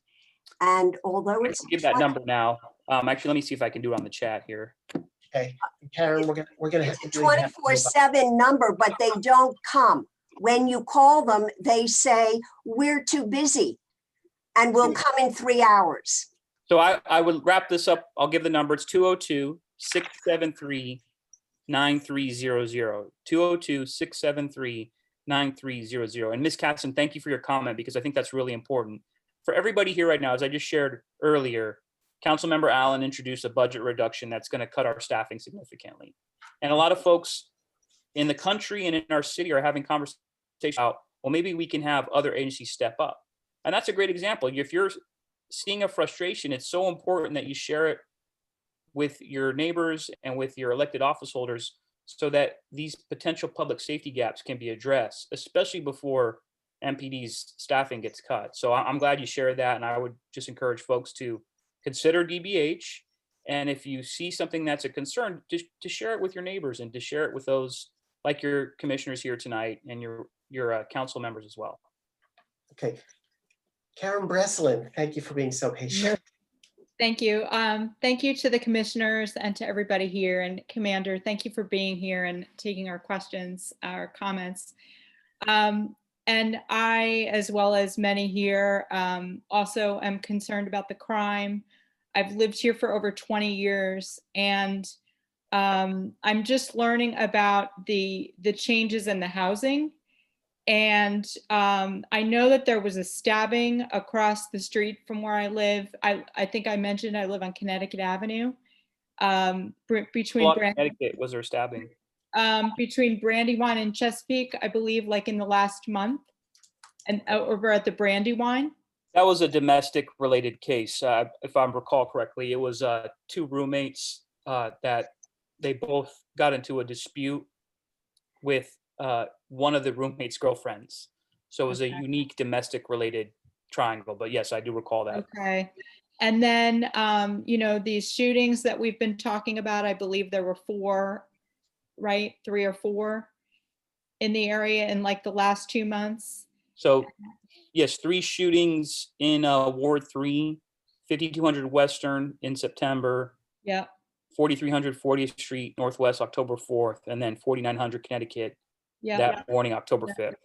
And then I have been approached on the street of Connecticut and across the street at the Forest Hills Park, and it was fairly harmless, but I felt like it was aggressive by 2 different people, young individuals. And this has never happened to me, these incidents, nor, these types of, shootings and stabbing in this time frame. And I know we're under a very stressful time right now with COVID. And, I just, could you shed, I know there's no way to really pinpoint all of this exactly, but is the housing, the changes with housing in these neighborhoods, has that had an impact on crime? That's a good question. It's not something I could share with great accuracy. I can only share with anecdotes. I would say in our investigation of crime, sometimes we will identify just a single perpetrator in a single building that generates a sudden spree. And that's been the case in 2020 and in 2019. So there was one building in the 4500 block of Connecticut Avenue Northwest where we were seeing a handful of incidents, a handful of crimes, and we were able to quickly identify who the person was. And I cannot recall if he was ultimately arrested in any of those cases, but what we did was we reached out. So the lieutenant and the captain reached out to the building management team and said, hey, we have concerns about this particular unit. And essentially the problem resolved itself. And that's a win for me as a police manager, when we can get an engaged apartment building to respond to public safety concerns. So if you're seeing any particular, as again, I use the word hotspot, anything that stands out, anything that may be a crime, and you're seeing it with regularity, communicate it to us so we can work together. Because what we're going to do is, if the people that are responsible, the building manager, security team, whatever it may be, if they're not responsive to us, what we like to do is we like to bring in the community, because you're there 24 hours a day, 365 days a year. And we want you to be alongside us and say what you're seeing so that they can respond appropriately. So in terms of buildings, I can't give you any great statistics in terms of what we're seeing a correlation, but I can tell you that we have had experiences where certain problem spots are developing from certain buildings, and sometimes even specific residents in those buildings. But we want to work with you to identify those potential issues so that we can resolve them together. And what is the best way to reach out for help at work? Communicate that. So with your lieutenants and your captains. So in this case, which block of Connecticut Avenue? 4600. So 4600 block. I can tell you we have had issues with 4607 Connecticut Avenue. I can tell you that off the top of my head. We've worked with the building management, so we would be glad to continue to work with you. And the lieutenant, I think the email has gone out on the chat, but it's LaShawn Alexander. Is that, I believe that's gone through. Yes. Yes. So the email's out there. She can work with you and with the officers to come up with some proposed solutions. And sometimes, I'll tell you, in 2019, I went there once to the building. They were incredibly responsive. I said, hey, this is where I think the problem is coming from. And they were right on top of it. And it didn't require any kind of police response. And as again, I think that's a huge victory for us when we can get very responsive and engage neighbors and employees if there is a potential problem spot. Okay, thank you. And with regard to the street, like seeing people on the street and being approached, what should we do in those cases? So before I start sharing these details, I want to preface it that I'm not victim blaming anybody, because when people are victims of crime and they didn't do anything wrong, they just, for whatever reason, were picked. So what I always tell folks is be super vigilant in terms of your awareness, no matter where you are, whether that's the park or the metro, wherever it may be super vigilant. If you need to use your cell phone, back up against the wall, be aware of what's around you. Try to think of things that will prevent you from being targeted in any way. So holding out, for example, cash, and then just knowing where you are. If you see someone approaching you that you find suspicious, it's okay to walk away or to suddenly back up against a wall and let them pass by. If you're seeing people approaching, I don't know the specifics of your situation, but if you think it may be criminal, go ahead and call 911 so that we can respond. And we'll tell you, we'll say, for example, we get this 911 call a lot. That person was taking photos of me. And we'll ask the person, well, where were you? And they said, well, I was on the sidewalk. And what we explained to them is, well, you may not like it, it may make you uncomfortable, but it's not a crime because the sidewalk is public space. So that's a 911 call where we as police officers get, and we tell folks, well, yes, it's a nuisance, but it's not a crime. But sometimes we get 911 calls where folks aren't sure it's a crime, and it is. And it allows us to investigate and to provide assistance when appropriate. So for example, one of the calls, I mean, we talked about on the call tonight, smoking marijuana. Some folks still think it's not a crime. Well, it is. And if you call us, we'll let you know, and we'll gladly look into the matter. Okay, so thank you. We really do need to move on, and we really are well past our allotment, though. I know we Just allow James Tenderick to speak for a minute, please. James, 60 seconds. Okay. Thank you, everyone, and thank you, Karen, as well. I do just want to just give a comment as well. So to me, like when you mentioned, so like Commissioner, you were talking about how, or the police officer talking about how the two men were two African American men, and of course we know that Ward 3 has mostly white people that live in it. Like the idea of it's something suspicious, call 911 is very worrying to me. Like I don't want to just like walk down like the street and have a cop car come at me out of nowhere. And so like, I mean, I want people just to be wary of like when you call the police, like there could be easily just like racial implications behind it. So I just want people just to like be aware of that as well. Agreed. Okay, so thank you, Commander. I mean, obviously there's a lot of questions, a lot of concerns. I think we could have gone on for much longer realistically, but we do have to move on. So thank you for joining us, and hopefully we'll have good news soon with some of what's going on. Thank you for having me. It's always a pleasure.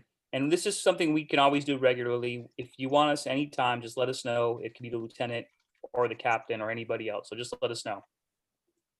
Thank you. You're I welcome. just want to say, James, I do completely agree with you as well. So. Thank you very much, Okay. Commander Bedlian. You're welcome. Good night, everyone. Night. Good night. Thank you. So next up is UDC. Good evening, everybody. I know that we have moved the agenda and we have a lot more to go. So I am, my plan tonight is to go over some key changes for the master plan. Alyssa, are you still on the line? If so, could you, do we have the ability to share the screen tonight? You should be able to share. Okay, Alyssa, can you share the screen?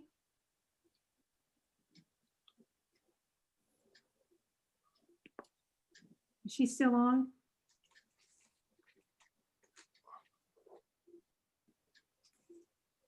Yeah, she is still on. So I guess she's working on it. While she's doing that, what I'm going to, we presented the master plan at the last meeting and we have completed the draft of the plan. It is going to the operations committee of the board on the 27th. And then it will be going to the full board on November 10th. And what we wanted to do tonight was to just go over the major points of the master plan and the key changes. So Alyssa hasn't been able to bring the screen up. Let me see. Erica, can you? Give me a moment, I'll pull it up. Okay. I think Alyssa just said she's having problems. And if you have a problem, let me know. I think I have the options set correctly here, but. She said that when I go to share my screen, it says that the host has disabled participant sharing. Let me see.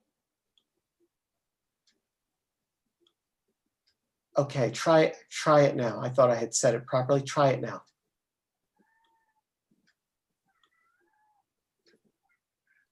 Thank you. You're welcome. Okay, so for expediency of time, Alyssa, if you can just go to slide 3. So I'm going to focus on this slide because I think this will be the crux of what we want to cover tonight. So this is the campus with its various buildings.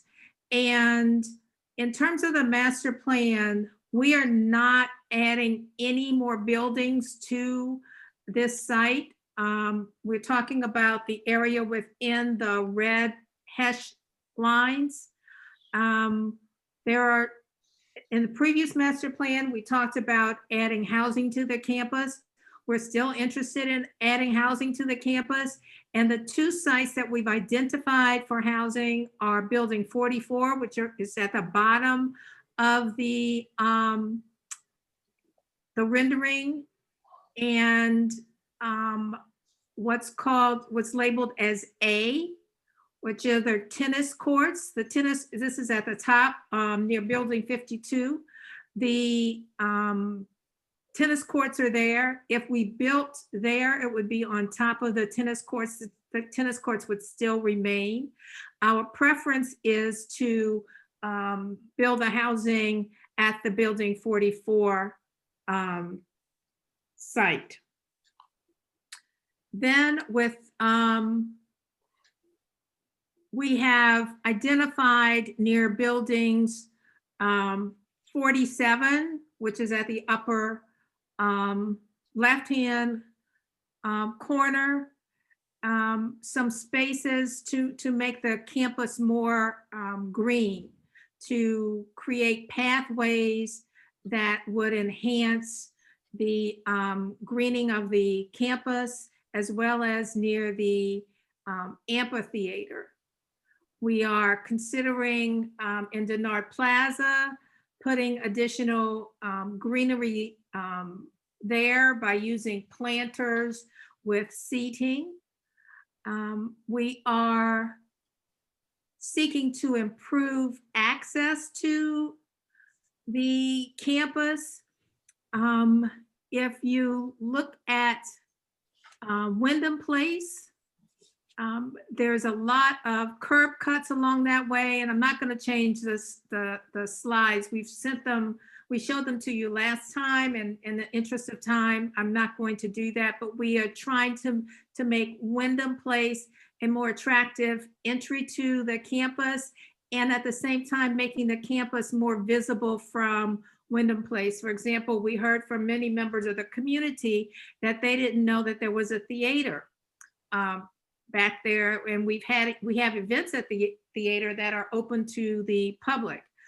At VZ Terrace, we are looking to make that a pedestrian entrance and to remove vehicular traffic from there. And then on Vaness Street, if any of you have driven past that area, it's a little challenging to negotiate that turn into the garage. So we're interested in straightening out the pedestrian area at the entrance to the campus. There is a parking ramp on Vaness Street that we want to remove to open up the campus. And excuse me, that would make the campus, we think, more attractive from that vantage point. One of the things I mentioned in the previous meeting that we did a survey and we got input from internal stakeholders as well as members of the community. About 65 people from the community responded to the survey. And one thing that people told us was that it was hard to find their way around campus, something that was just mentioned when we talked about people going to the gymnasium to vote. And so what the plan is to have signage that's tied to zones on the campus to make wayfinding easier, because the fact is you kind of have to know where you're going to get around the campus, and we want to improve the signage to make it easier to navigate the campus.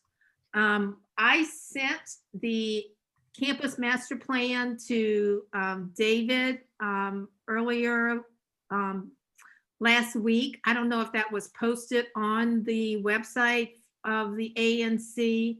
I sent him this evening a summary of the key points of that, because it's the document itself is about 50 pages long, not including the exhibits, but we wanted to send you the entire document as it's being submitted to our board, and if approved, will be submitted to the zoning commission.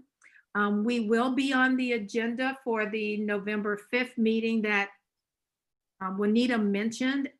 The purpose of the meeting is not the master plan, but we will be available to discuss it and answer questions.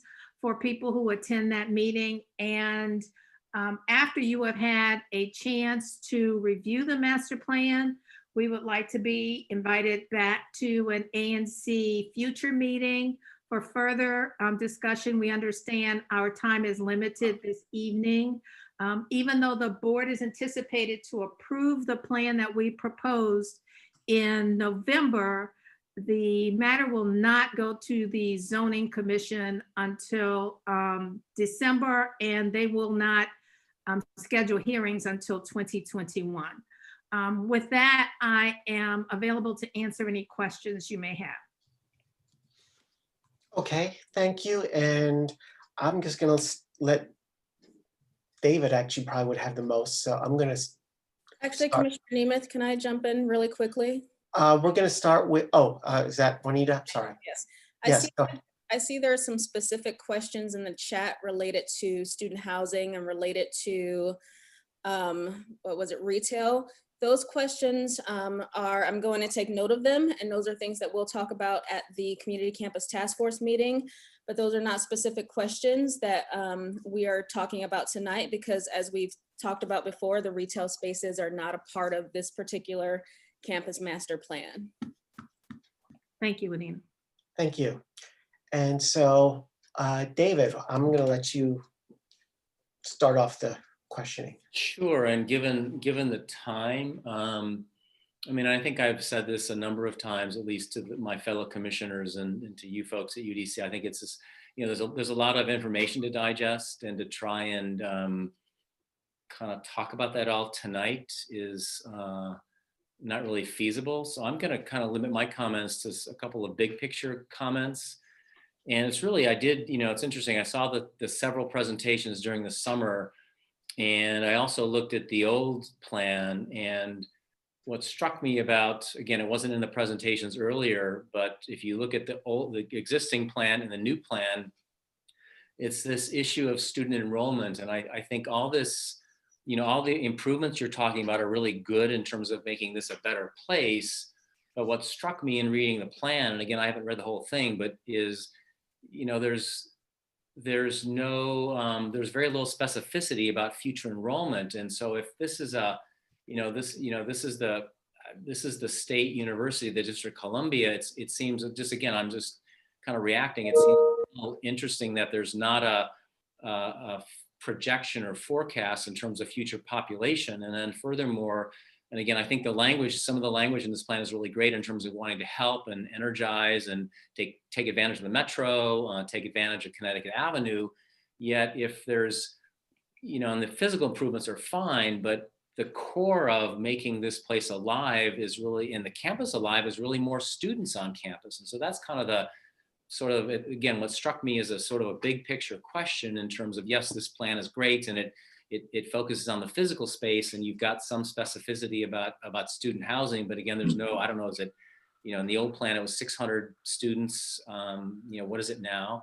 But it's really this bigger picture question is, if you're at less than 4,000 students now, and you've got a capacity of over 10,000, it would seem to me is, well, how do you fill this campus with students? And that's something that I just didn't see in the plan. So the last plan, I guess in my understanding is, I wasn't around at the time, that in conjunction with the community, that the number was set at 6,000. Before COVID, we were at about 4,500. And we've lost some students, as many universities have, as a result of COVID. Just the other day, the president was talking about enrollment, and we believe that over time, we can get enrollment back to close to 10,000 students, but that's going to take time. And what we're trying to do is to create through the equity imperative, is to create the infrastructure. And by that, I don't just mean physical infrastructure, but human infrastructure to support expanding the number of students at the university, as well as expanding its programs. Yeah, I mean, again, But in this 10-year period, we do not envision going beyond the 6,000 that was in the previous master plan. I guess I'd like to, I mean, and that's a good point. I would just like to see that there's that level of specificity is not in the plan. And again, I'm reacting. This is a 10-year plan that's going to essentially go to the end of the decade. And it seems like, again, I'll just, we've talked amongst you all earlier, if there's a need for us to sort of push for money, and because if money is sort of partially driving this and lack of money, I think we'd like to see that schedule accelerate. And again, I'm a 4-year resident here, but I know that there is an interest in getting, sort of doing what we can to help you grow. But it's got to come, that language and that sense of growth has to come, I think it has to come from you. And I don't see it in the plan.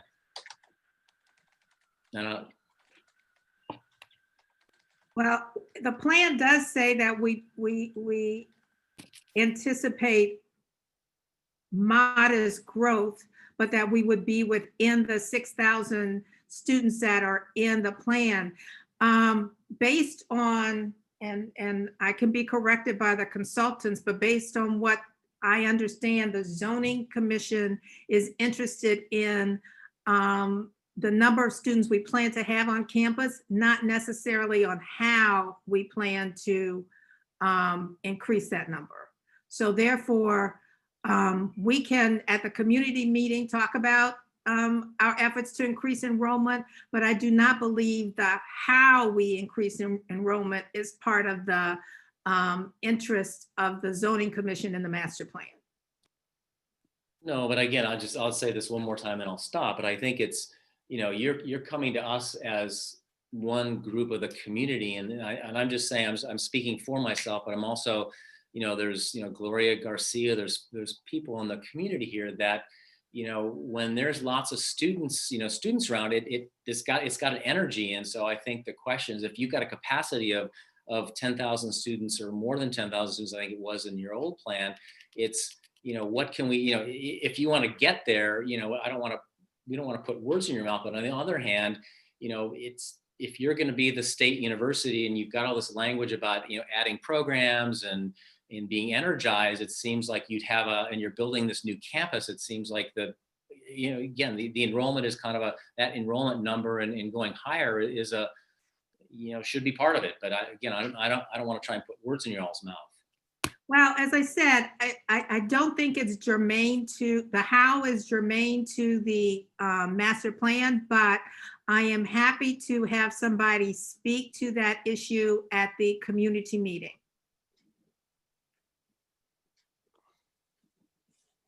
I mean, I've said my piece for now. And again, I think there's, again, I think something else that, again, it's, again, this is a long range plan, but the other thing that struck me is there really wasn't any mention of COVID. And so I don't know if that's hopefully it'll be irrelevant relatively soon, but it's, part of this, certainly I pay attention to what's going on in the local schools, and this is all over what's going on right now. So it's just, I just wonder what your thoughts are about that. That's number two. And the second thing, and I had this is just an observation being on the Connecticut Avenue reversible lane study and safety study and so on the Citizens Advisory Committee.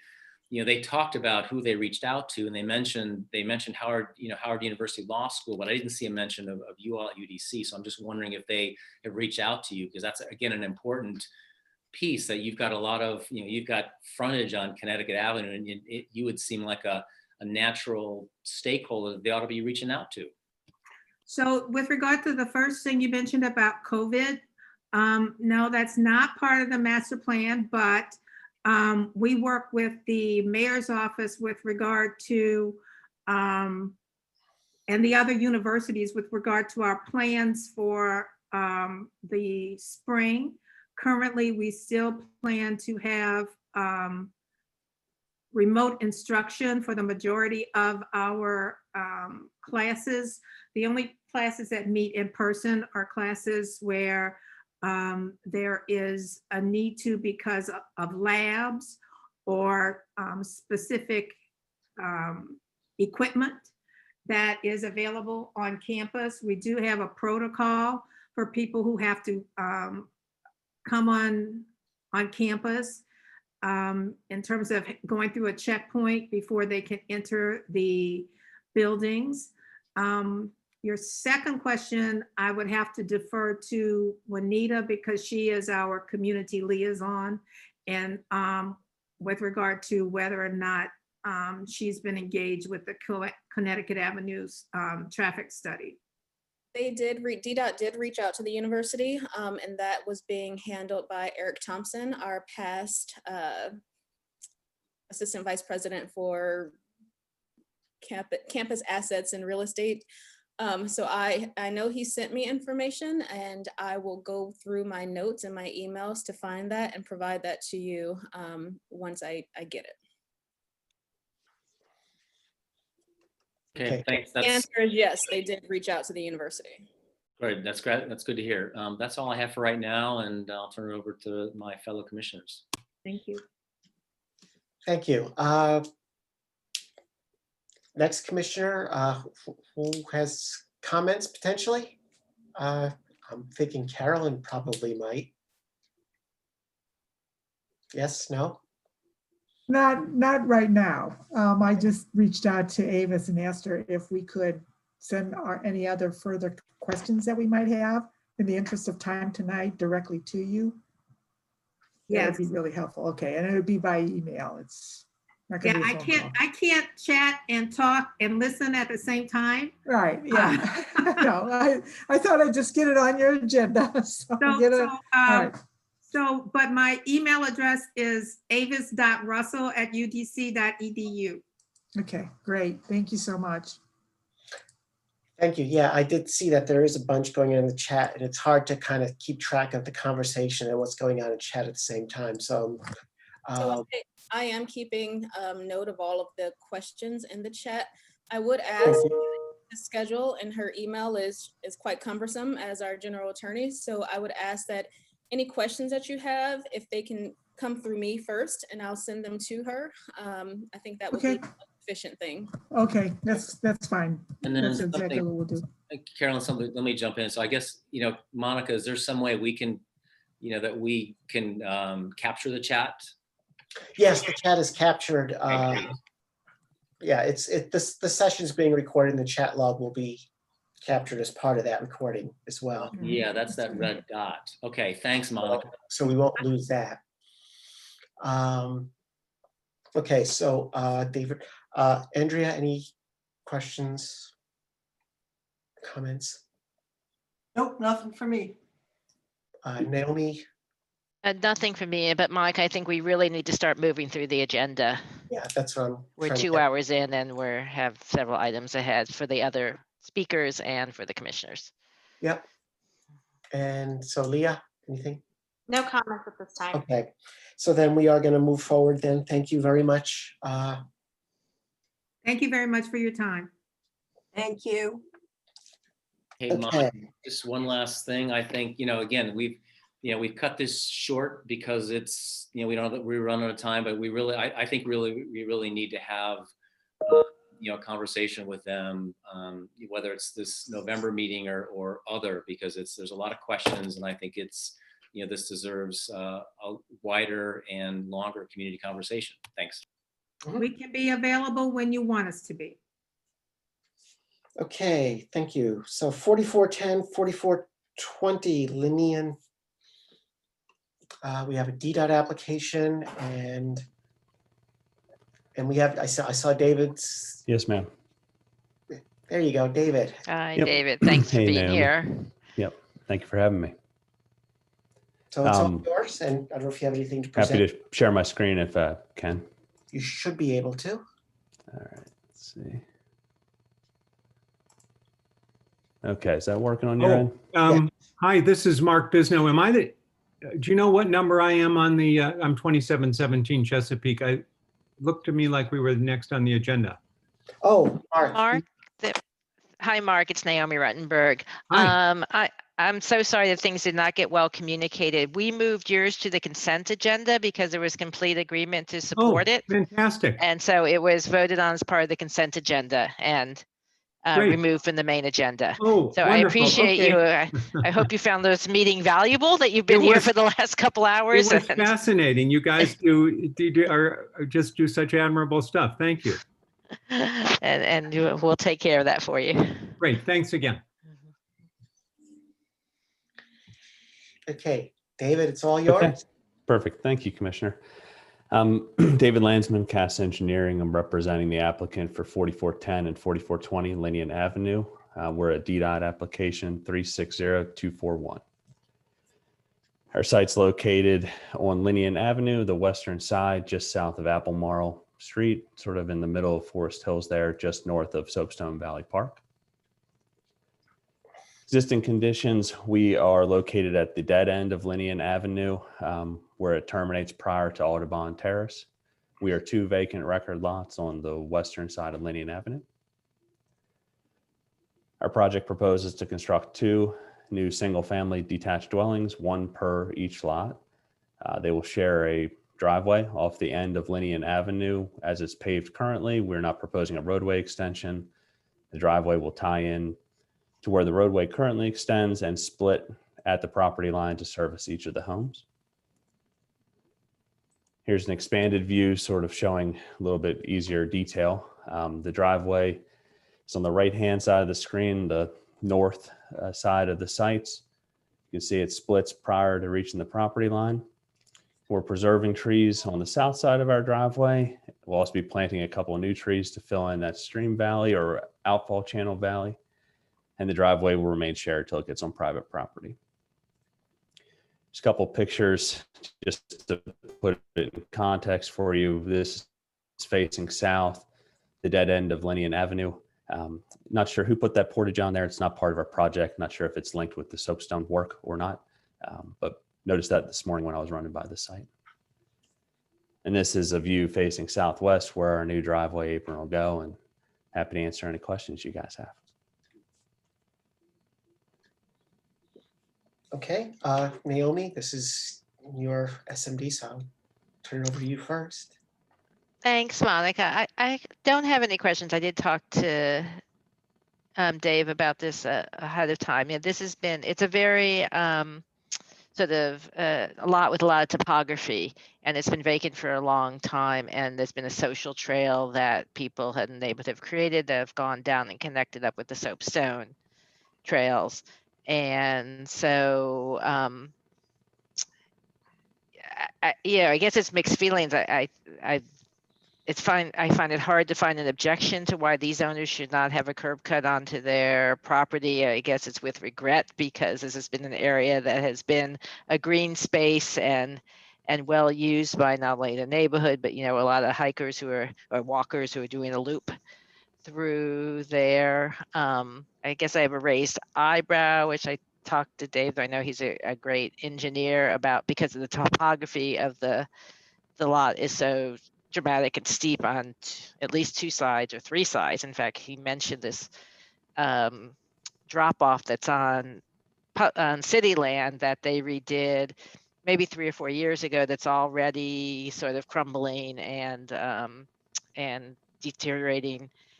Maybe some of it was the way they did it, but also, again, some of it is topography. There's just a lot of water that goes through there. It's going to be also a very messy situation for several years with the soapstone rehabilitation work going on at the bottom of these sites. There's a little bit of separation between the land and where that work is in the current plan. So as is mentioned earlier in the meeting, we don't know what the ultimate construction plans and sort of launching areas and things will be. So I just want to be sure that people in the neighborhood, I've asked Dave if he could actually get some statements from the neighbors, were aware of this, if they, what their concerns or questions were about it. And I wanted to have it on the agenda tonight, really to just bring it to people's awareness. So if people do have issues, that we can surface them now and see where we can take them. Okay, and David, can you kind of slide back so we can just get a look at the layout, the site plan? Yeah, that's what I wanted to see too. And to speak to a couple of Naomi's comments there, the it is a very steep site. That's not contested at all. I think anyone who's walked around the area knows it's a valley that goes down there. Naomi, you and I talked about that outfall channel in Linnean Avenue that DOEE had done some rehab work on. I wasn't part of that project, but I think there's a variety of reasons why it hasn't performed overly well. You guys spoke to maintenance earlier in your, hearing tonight or presentation tonight. I think that's part of it. Another part of it is I don't think they do enough to slow down the water. Something that our project will be required to do as a regulated stormwater management providing project, as opposed to an outfall channel. So I agree with your comments, Naomi. Just wanted to mention those two points that distinguish our project and how we'll be handling the slope as opposed to the surrounding area. I appreciate So, that. Thanks. so as the driveway comes in over by 4420, and it looks like it says covered terrace, like it looks like it passes awfully close to some sort of structure there. What exactly is that? And what, So the like, idea is that the brushing up houses, against something? What is that? the houses sort of step down with the topography there. So that the driveway to the lower or the 4410 house will be sloping down. And as you enter the 4420 house, you will have a driveway that accesses a front load garage and then a covered terrace, sort of an entry terrace there, that is raised above the driveway area. So it does pass closely, but we'll have a landscape buffer between the two and they'll be at different elevations to sort of distinguish So the two. that's what it is. It's because of the elevation, they really won't be next to each other. It's just kind of, the Correct. head just makes it appear like they're literally touching. Okay.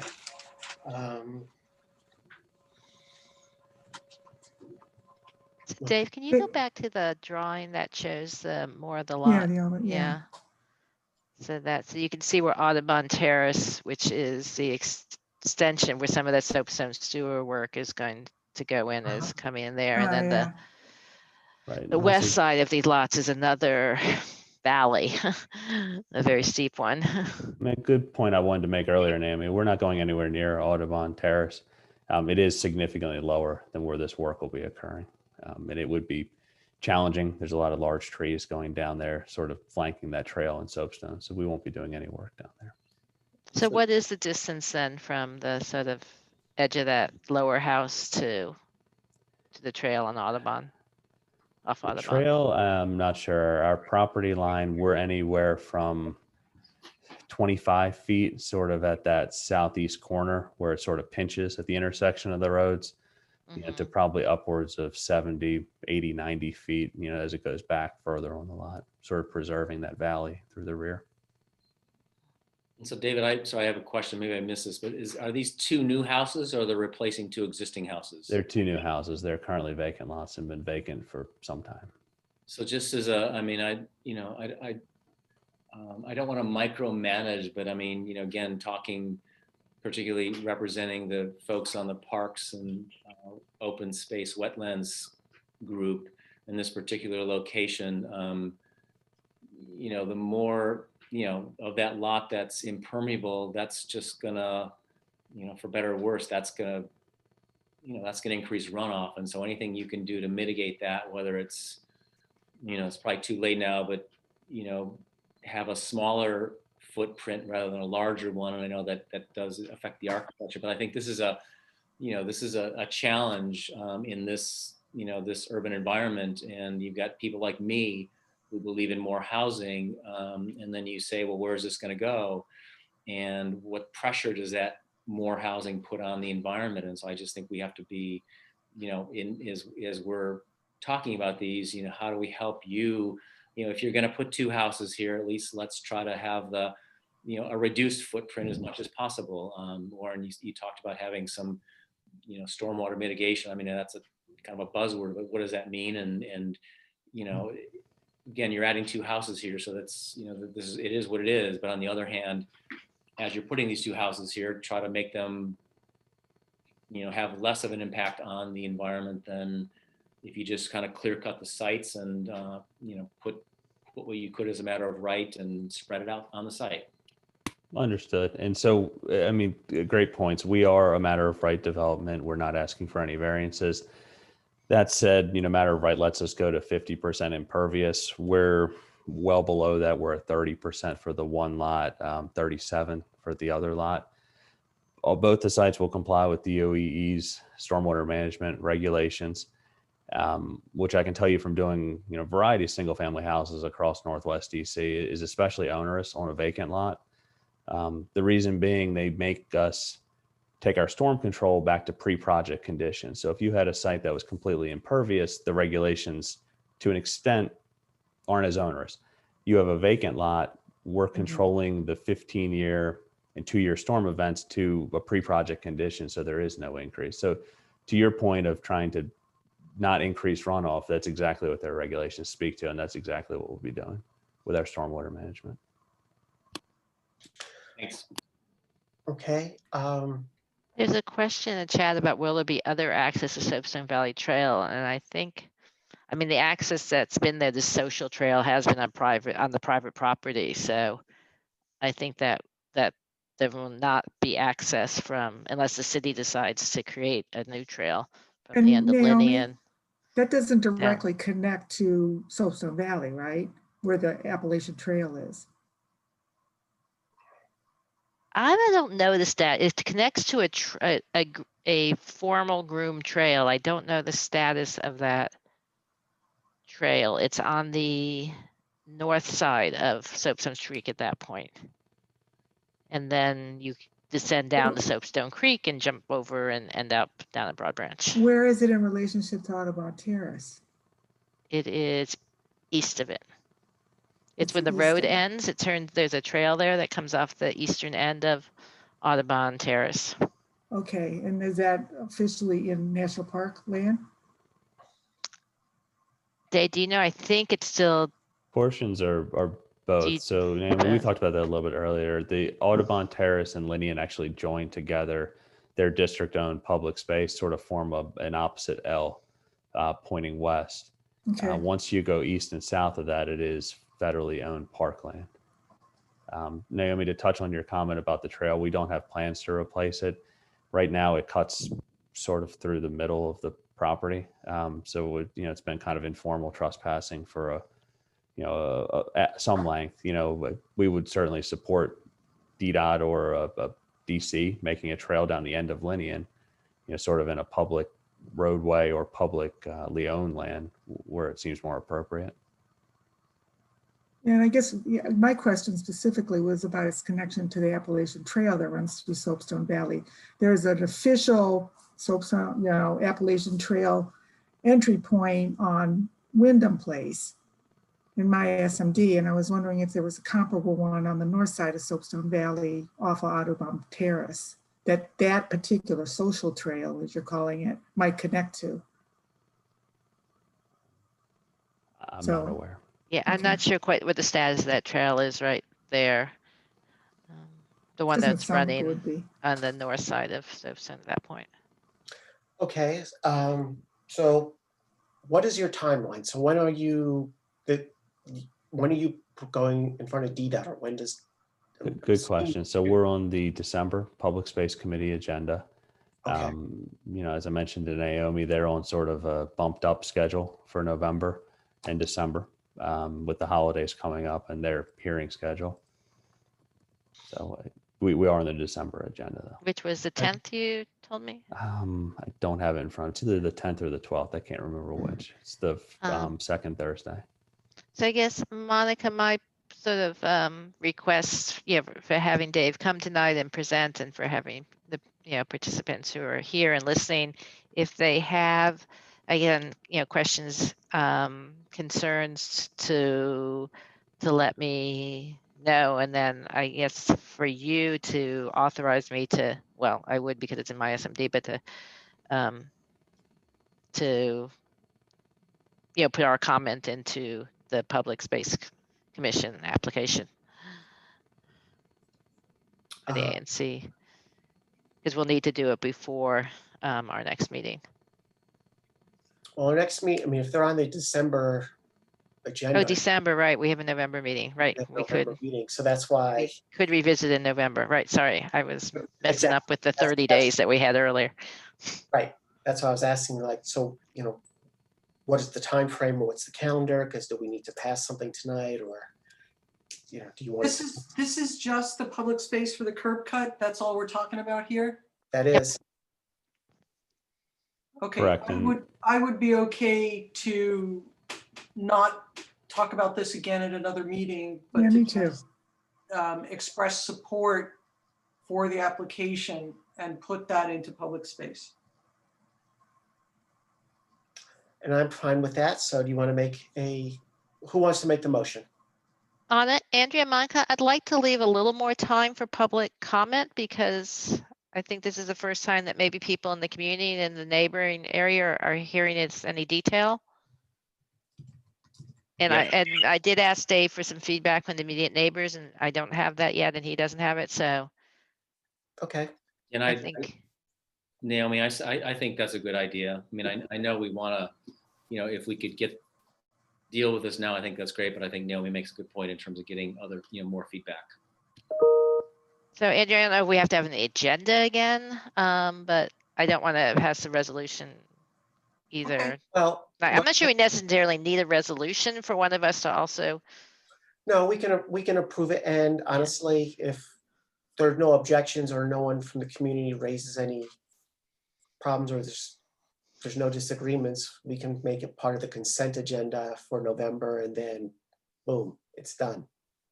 That's a great approach. And if there are issues, then we may invite Dave back and talk about them. But if there's none, put on the consent agenda, as you say, done. How about that?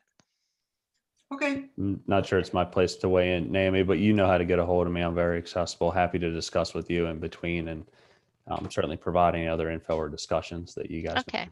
Thank you. We're not doing a formal presentation or taking up more time at your November meeting. David, has this gone into DCRA yet? Have you? It has, DCRA, we have not gone to DCRA. We're at DOE, Okay, no comments. DC Water, and DDOT. Okay, just wondered. Thank you.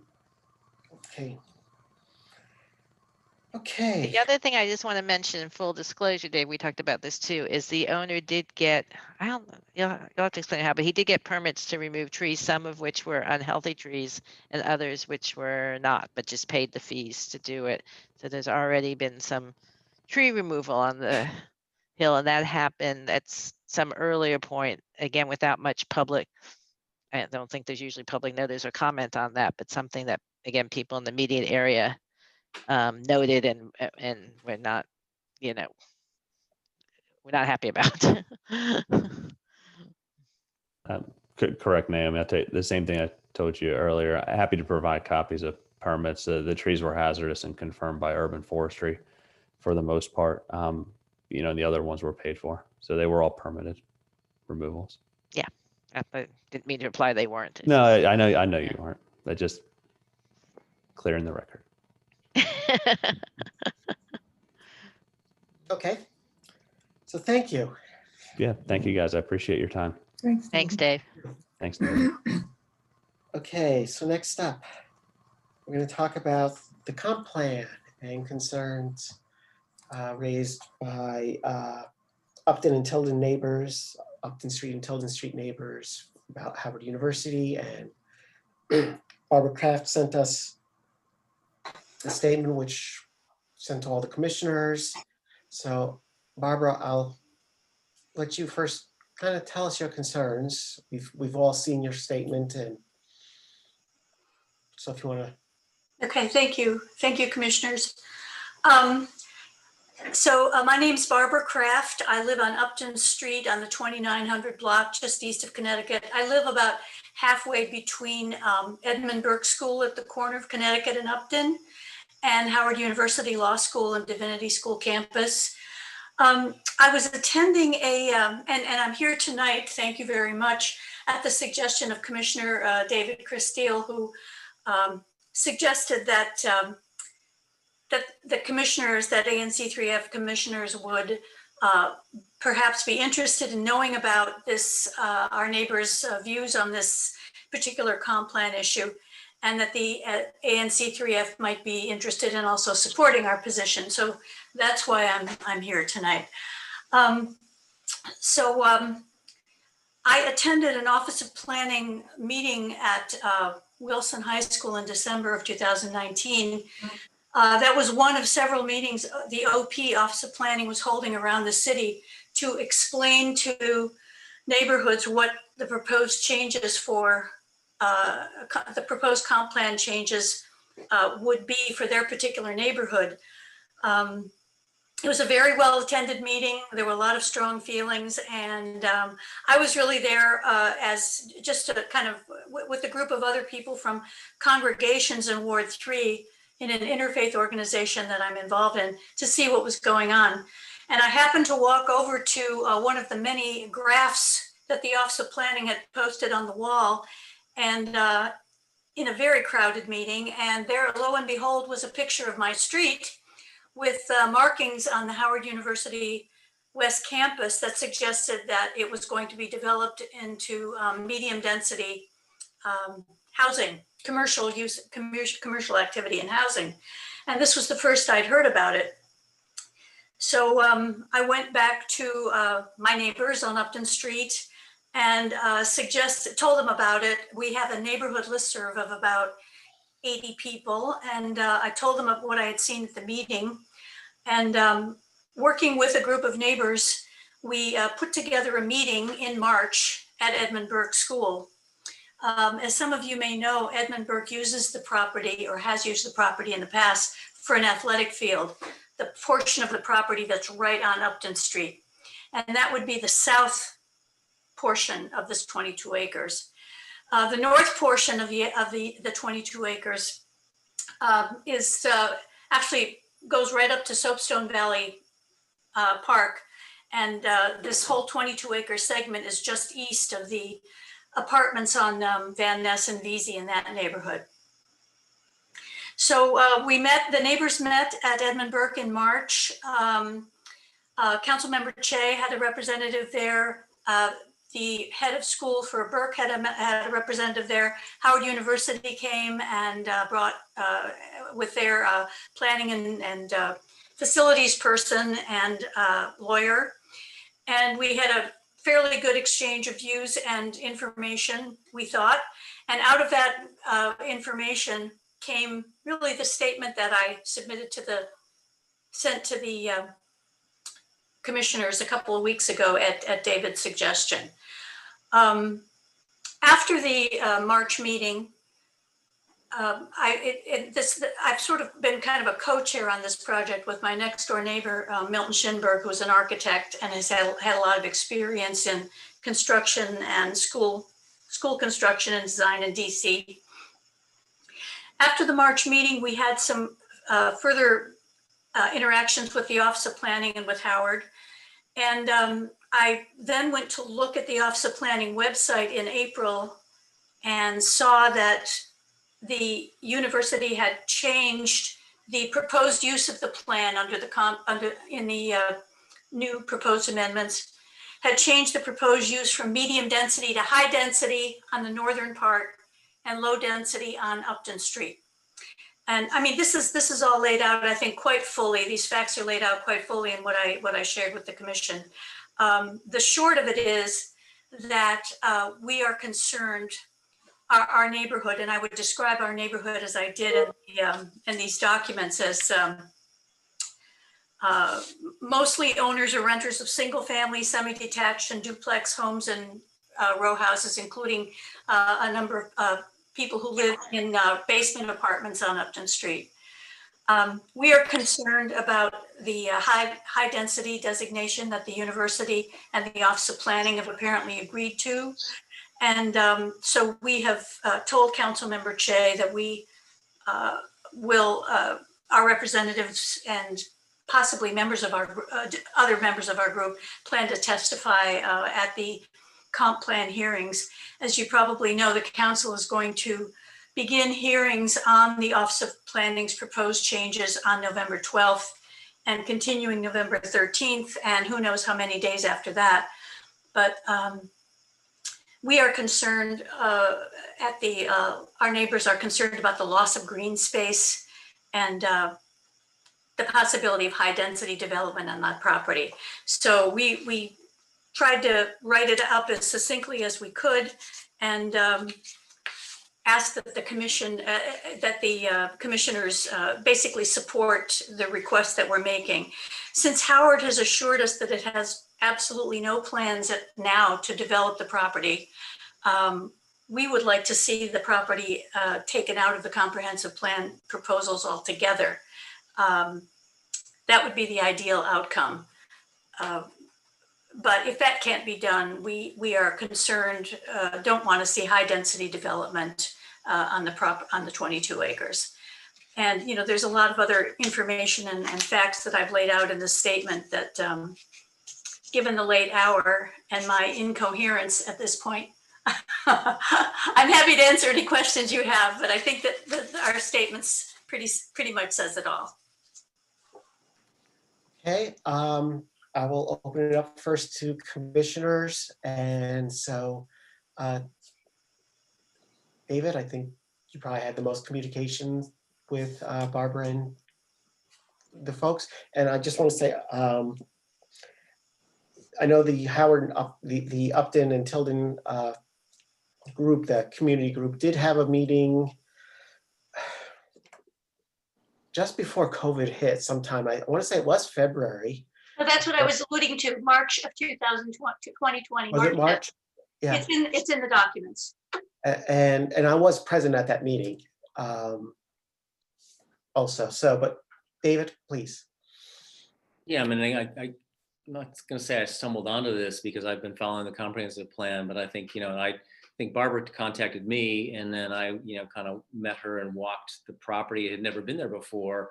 But I think that, it's interesting, and again, as to why, Howard switched. And so I know, Barbara, you've said they have no plans, but I'm just, at some point, there's some disconnect between, you're right, that somehow if they're the ones that have requested the high density, it seems like it's on them to provide that rationale as to why they went from, the medium to high density. And that's sort of a kind of again, it seems like a core question because, on one hand, from there, and I'm not gonna try and represent them, but let's say if I was them, getting the land use designation, switched from the medium to high suggests that they want, they think for whatever reason, that at some point in the future, at least they want to have the ability to go through a public process to get there. So that's sort of what, to be honest with you, so what I'm struggling with is that at some, for some, there must be something in their mind that had them go from medium to high. And so without knowing, it's a little bit, I mean, I understand what your concerns are. And then again, I appreciate the time that you all took to walk me through the site because I'd never been back there before. And then to see that it's really a kind of a wonderful green space, and they've got the divinity school and the law school there, and they've got a lot of land. But I can understand certainly from your perspective that if they, if this area was upflummed, to use that term, the future land use map was allowed to increase to high density. At some point, they could go through a public process to try and get there. It doesn't mean it would happen. They'd have to go through a significant process to get there if they wanted to. But it kind of raises a question as to what's their thinking. And it sounds like you all don't know, and we certainly don't know. But that's, I guess, part of the equation that I'd want to know, because I think we're, as you know, we're in a situation in Ward 3 where we're trying to get more housing, more affordable housing, and certainly getting that housing near a metro station is important. That said, you all live there, and you'd have to, whatever housing was there, you'd have to put up with it. And then again, I'm kind of looking at my fellow commissioner, Karen Kubler. The way they've got this current proposal, they've got the low density residential kind of facing, on the southern end to Upton Street, and the high density part is to the north. And I imagine, again, just thinking somewhat logically, although I'm not professing to think about them, that they'd want to access that site off Van Ness on the, kind of from the west and from the north. So that gets into, kind of where Carolyn is and the Van Ness east, north, and so on. And it seems like that would be, again, one logical place where they'd get into. But well, we have ongoing outreach efforts that we're making toward Howard to get more information. We just haven't gotten information from them yet, but we keep trying. I suspect they just are not ready to share with us their plans. And then I'll say one more thing and then defer to my fellow commissioners. But I think if we can help that, I mean, I think we need to do that, because it's just, again, I'll just tell you, I feel like I'm in the middle, not in the middle, but I think sort of our interests in getting more affordable housing. On the one hand, you've got a property owner who's apparently, I'm not sure what they're thinking. Maybe it's student housing, I don't know what, but they've somehow made a conscious decision to go from medium density to high density, or maybe on your screen it's like this. And so it's just, we kind of want to reconcile that. And maybe we, as an ANC, should, again, you mentioned somebody from Councilwoman Che's office, but maybe we need to, kind of put our weight behind that and say, hey, Howard University, you've got to let us know, and you've got neighbors that have expressed the concerns to you. And so we need some answers.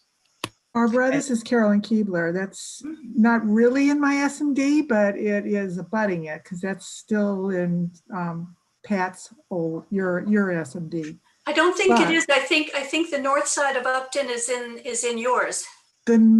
I don't know if that's true, because I thought we just had the Van Ness part, but I'll check that. Yeah. But at any rate, it doesn't matter, because you right now don't have anybody representing you on the commission. Right. So you want to share the contacts that you have made with Howard and with me, and I will take this up. Sure. I can do that outside this meeting. Sure. Yeah. Sure. Why don't you do that? Yeah. I'll put my email address in the chat. I think I have it. Yes. And I think I have a contact as well, because I did go, because there was a representative from Howard at that community meeting. So I never heard from them after that meeting back. That's who our Milton's and my contact is. That's yeah. Mm-hmm. And so I believe I have their business card as well. But again, they never reached out to us. But this is an example where for the past 2 years, we hadn't had someone in that SMD. And so none of us who are in the commission were able to, track that. Just that sort of fell outside the loop. Just. Mm-hmm. Yeah, and I do want to emphasize too that we came together because we're very aware of the mayor's campaign, the mayor's goal of adding 12,000 affordable units to Ward 3 to the city, and 1,900 of those to Ward 3. And we, we do not want to be seen as NIMBYs. We want to be seen as supporting that goal. On the other hand, this is an incredibly precious green space, and we want to make sure that everybody knows what's happening, and that everybody understands the impact on this beautiful green space that we have over here, which connects up with the national park, with Soapstone Valley. So, yeah. Wait, I do have a question about the motivation for this, because if you leave it now at medium density and they build some kind of low-rise thing, that still makes the green space go away. So any building there, that's correct, would get rid of the green space. Well, I think it's worth taking a walk over there, because they do have a large parking lot that, to my eye anyway, and I'm there, as I've told David, I'm there pretty much every day. They have a large parking lot that is not used. There's a lot of space that's underutilized there that's not green space. It's when you move over to the hill that overlooks Soapstone Valley Park, and then the athletic field that's on Upton Street, that you realize that there's the precious green space there. And during this COVID time, it's getting used more and more and more by people from all over the neighborhood. So there is room to do something, and we understand that Howard has assets, and it needs to monetize those in order to support its operations. We totally get that. But we want to preserve the green space too. And I've laid out in the statement the kind of the research that we did to find out about that overlay, that tree and slope overlay that apparently was the subject of a lot of administrative litigation 15 years ago or whatever.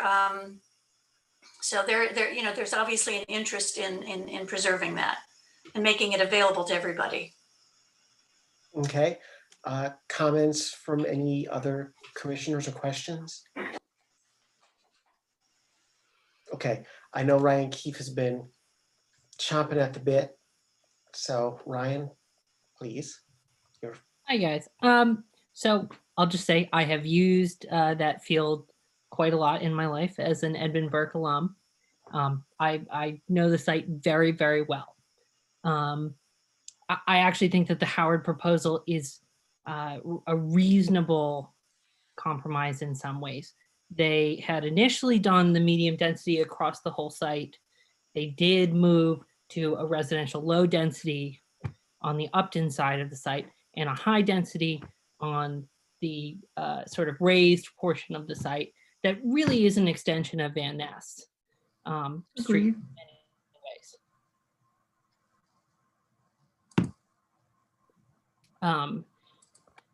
So I'll just say, I think that this is it is a really pretty good way to add density to the neighborhood. There are a bunch of sites, this is between the university and the Netherlands Embassy and the Levine School of Music for the most part. It's not, I don't think that it impacts neighbors in quite the manner that it's being presented as. There is a large elevation change there that really changes, the Upton residents are just not necessarily impacted in quite the way that I think they're trying to say. I think that the residential low density on Howard Field is a reasonable compromise going forward. That site is pretty criminally underused, to be honest, aside from the afternoon soccer practices from Burke on a usual basis. COVID is sort of exceptional. It's just not used that much by the neighborhood. And I think that providing housing there, particularly near a metro station in a very high value neighborhood, is something that is good. It can be good for everyone, to be honest. We can provide housing. We can provide, low carbon living for more people in our neighborhood. And I think we really shouldn't overlook that. This should be a site that contributes to the affordable housing goals of the city and of Ward 3 in particular. And I really hope that we do not sort of have a knee-jerk reaction here to just using the term high density when they will have to go back to the ANC and to the zoning commission to actually make any changes. And there are issues with the Forest Hills tree and slope overlay that I actually think the neighborhood should, not the neighborhood, the ANC and OP should take a second look at in terms of revising that land use change that was passed 13 years ago. Well, thank you. Okay. Thank you, Ryan. And I see Phil Wagner has a comment and a question. So Phil, why don't you just put it out into, go ahead and just ask. Yeah. Actually don't have any questions on this. I was just typing, I support, Barbara's questions. If it sounds like the neighbors just want a plan from Howard, and I don't know why we can't request that plan from Howard before it just goes through comp plan and ends up zoned or whatever we're calling upflumming.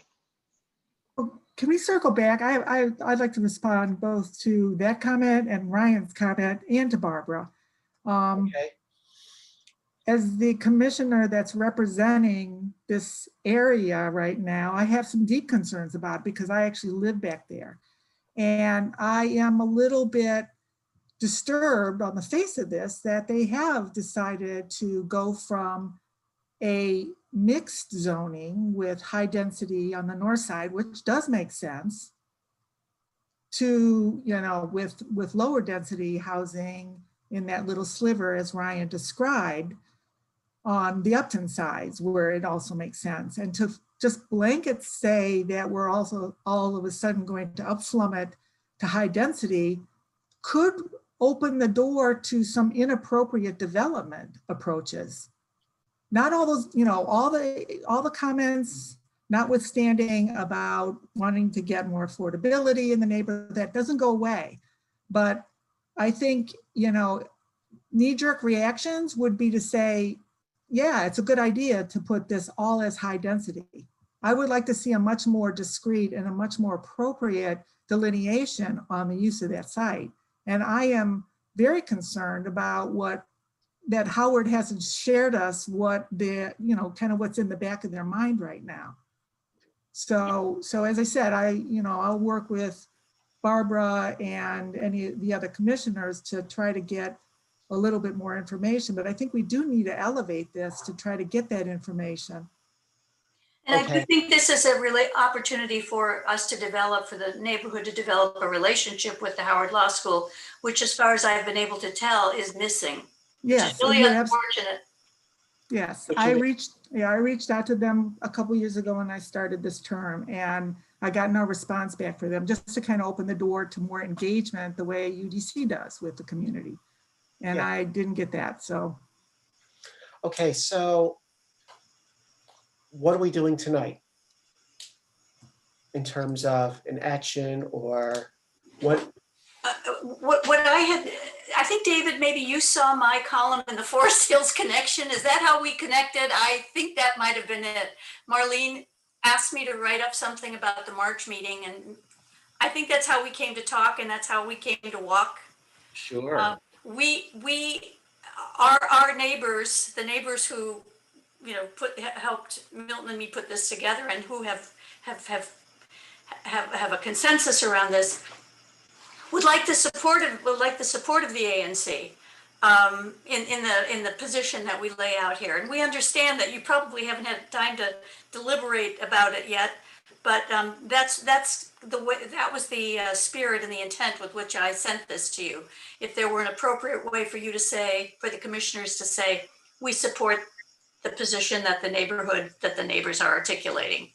And that's the action, if you will, Monica, that we had asked for.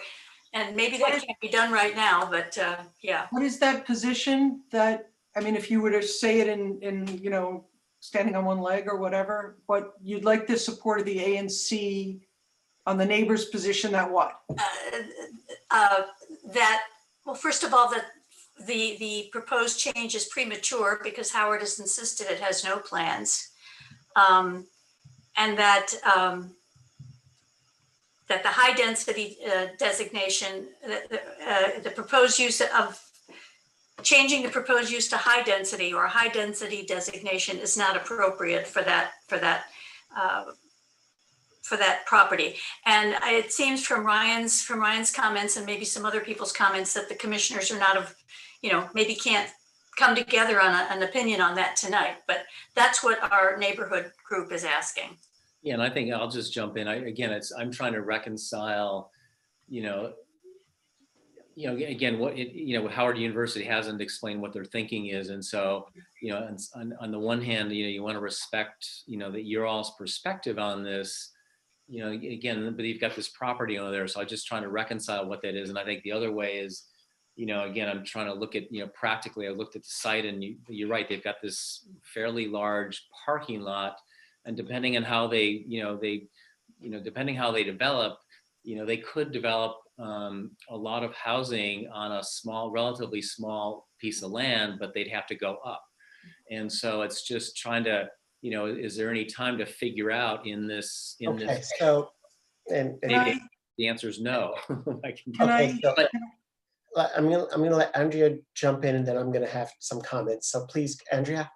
I'm gonna propose ANC 3F, either David or Carolyn or somebody submit testimony suggesting that until Howard comes up with a more concrete plan and tells everybody what they're going to do, that it not be on the comp plan as it is now as high density, and it should, if they come up with a reasonable explanation and, satisfy or whatever, things may change. But as long as they're still saying, we're not sure, we're not telling, then it should not be in the comp plan as high density. That's what I'm going to propose, and see if the commissioners would support some kind of testimony like that at the hearing.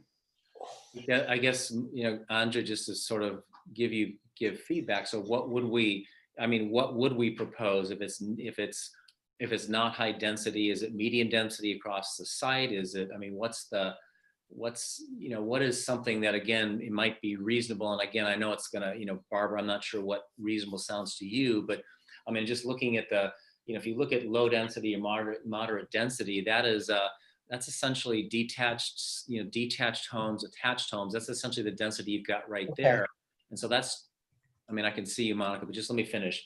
Medium density is 1.8 to 4.0 FAR, which again doesn't mean much, but that is a medium level of density. And then you get into the 4.0 and above, that's the high piece. I guess, Andrea, what would be somewhat, is it the medium density across the site, or is it medium density instead of the high density? Or is it high density on the north and medium density, just, splitting up the site? It doesn't have to necessarily be all one density across the site. But it's not. Okay. The way it's written now is high density on the northern part, low density on the Upton Street strip on the north side of Upton. Correct. So the proposal from Howard is that they make the entire site high density. Do I understand that correctly? No. Okay. High density on the northern part and low density on the Upton Street Okay, strip. got it. Mhm. I know, Monica, Okay, so you want to move it forward. I can, if you let me share my screen, I can show what it looks like on the map. If that's, or is that, you tell me. No, Let me ask this, are the commissioners going to deliberate and make a decision tonight? well, let me just give me a moment. Okay. So the hearings are starting on November 12th and 13th, and maybe even beyond that. We'll see how many more hearings they schedule. So, and then DC Council will take up voting sometime after that. Now, typically when there's testimony, you have usually at least a week after the hearing date to submit testimony in written testimony. So our next, our November ANC meeting is November 20th. So we could actually submit something, at least in writing, in time for any testimony, but even just as a resolution before council even takes up any votes. I think there's a lot for us to consider right now, and I honestly don't think we're going to solve this or come to an adequate conclusion at this late hour. I think what we should really do is what I recommend is that we table this, have a separate meeting, maybe offline, but really consider what is the approach we as a commission want to take, and meet with Barbara and other stakeholders. Trying to think if there's a committee that would be involved with this, but we don't have a committee whose jurisdiction this would really fall under. But housing in neighborhoods. Yeah. Housing in neighborhoods. There we go. Housing in neighborhoods. Yeah, there we go. Housing in neighborhoods. George had to leave us, so I'm speaking up for him. Yeah, but you're right. So I was thinking streets and sidewalks, parks and trails, of course, housing in neighborhoods. Have housing in neighborhoods study this. High level. You're recommending that housing and neighborhoods set up a community meeting to discuss this, and all of this is going to happen before next month's ANC meeting? First. I'm not seeing it. And then you get specific. Well, I'm not seeing us being able to come to an agreement on a resolution tonight or some language. I think we need to come up with something. Go through. Well, I don't think we're ready I think there's more information that we need to get, honestly. Yeah, I And mean, I don't know why Barbara, And she's already met with her community, can't act as a spokesperson. I don't know why do we need another community meeting on this. well, I agree, we don't necessarily need another community meeting, but we need to get more information. We want to be able to come up with what our, What more information do we need, Monica? Andrea, I'd like to see some kind of proposal from Howard Law School that confirms exactly how they're proposing to go from one use of the site and zoning density to high density or medium. It's not real clear from what I'm seeing right now about what exactly they want. Ryan, if you know of some magic plan that's out there that specifically shows north is high density, south is medium density, I'd like to see it because I'm not seeing that yet. what do you, I mean, the designations are clear on there's not a specific plan, but I mean, the way that OP split the lot with Howard is quite clear as to how I think that they are envisioning changes in a lot of ways.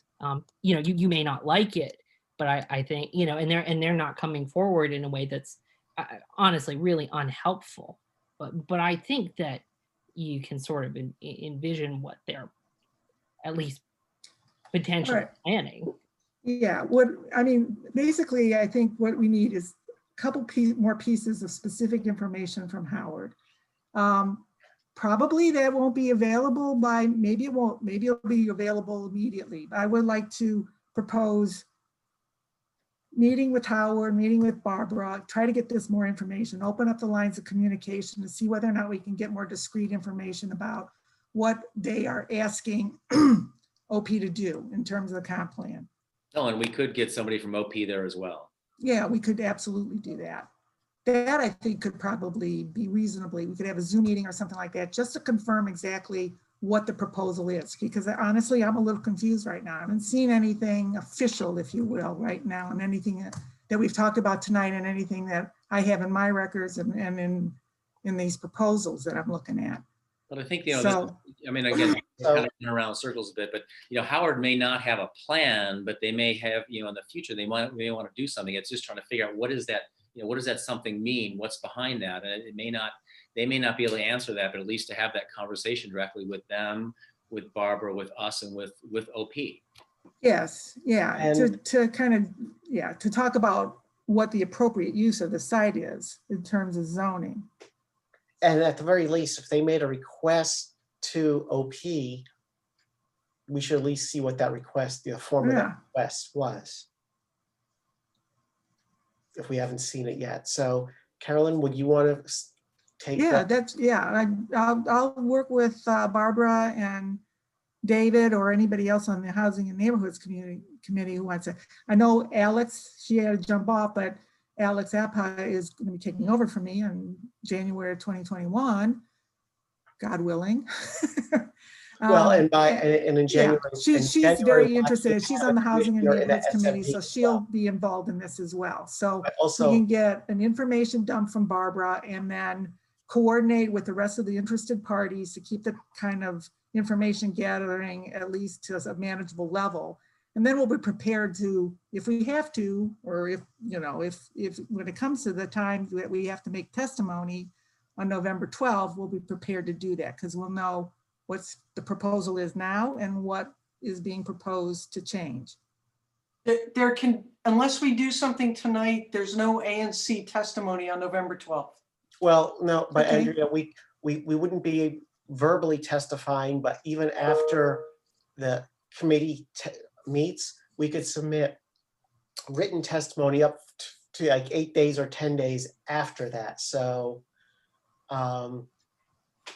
correct. If they meet on November 12th and November 13th, we would not verbally testify. But on November 21st, we can submit a written statement of verbal testimony. It's a written statement of testimony. That's equivalent. Or sooner. Well, we can submit it sooner because we have to vote on it first. Okay, all right, got it. So, anyway, does that seem, do we have a plan forward, at least for this, at this stage? Do we all kind of agree? Does this seem reasonable? Andrea, I'm good. you're fine. David, I'm fine. Naomi, Leah, Sounds fine. okay.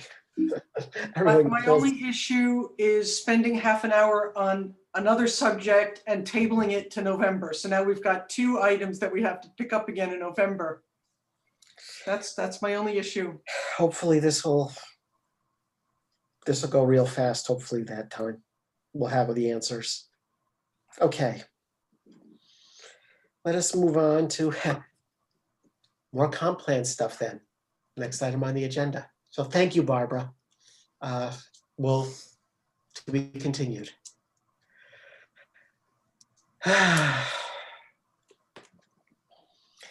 So we have 2 resolutions that originated out of the Housing and Neighborhoods Committee.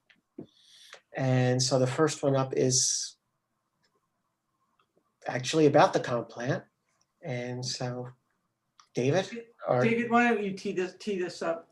Sure. So, I think this is a pretty long story. They've been working on the comprehensive plan update for a while now.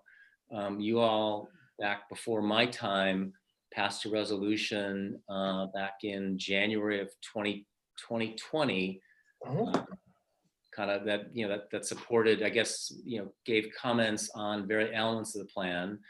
So OP took those comments, and at least from our perspective, at least ANC 3F, they supported some of the comments, and then some of the other ones that were more kind of programmatic related essentially said that I'm just kind of paraphrasing, and I'm sure this will be part of the conversation, said that these are really matters that don't get addressed directly in the comprehensive plan. They get addressed elsewhere, through other means. And so the Office of Planning has held hearings, and sessions across the city. And if you scroll down through the resolution, starts off talking about the need, but I want to talk more about the focus, or at least the essentially the update and the their process. They had received over 1,000 public comments from stakeholders across the city. There was 33 official ANC resolutions, which ours was one. They had 1,500 comments from other stakeholders across the city. Again, they had more comments after the plan was released on October 15th. And then, it goes into they've met with over 3,100 residents and stakeholders. They've given lots of time for feedback. And so back up to Ward 3, what it kind of means to us, again, you've kind of heard me on this before, but if you look at particularly housing in Ward 3, rents are getting higher, sales prices are higher. We've got, in terms of affordable housing, it is an important topic. There's about 51,000, almost 52,000 affordable units, when these are units that have either income restrictions or rent restrictions or price restrictions. There's 52,000 units in the city, and there's only 470 here in Ward 3. So I think that I think the other part of this is there's the equity report that came out in October 2019 saying that yes, the city wants to increase the share of affordable housing in Rock Creek West Ward 3, and it's about 2,000 more units.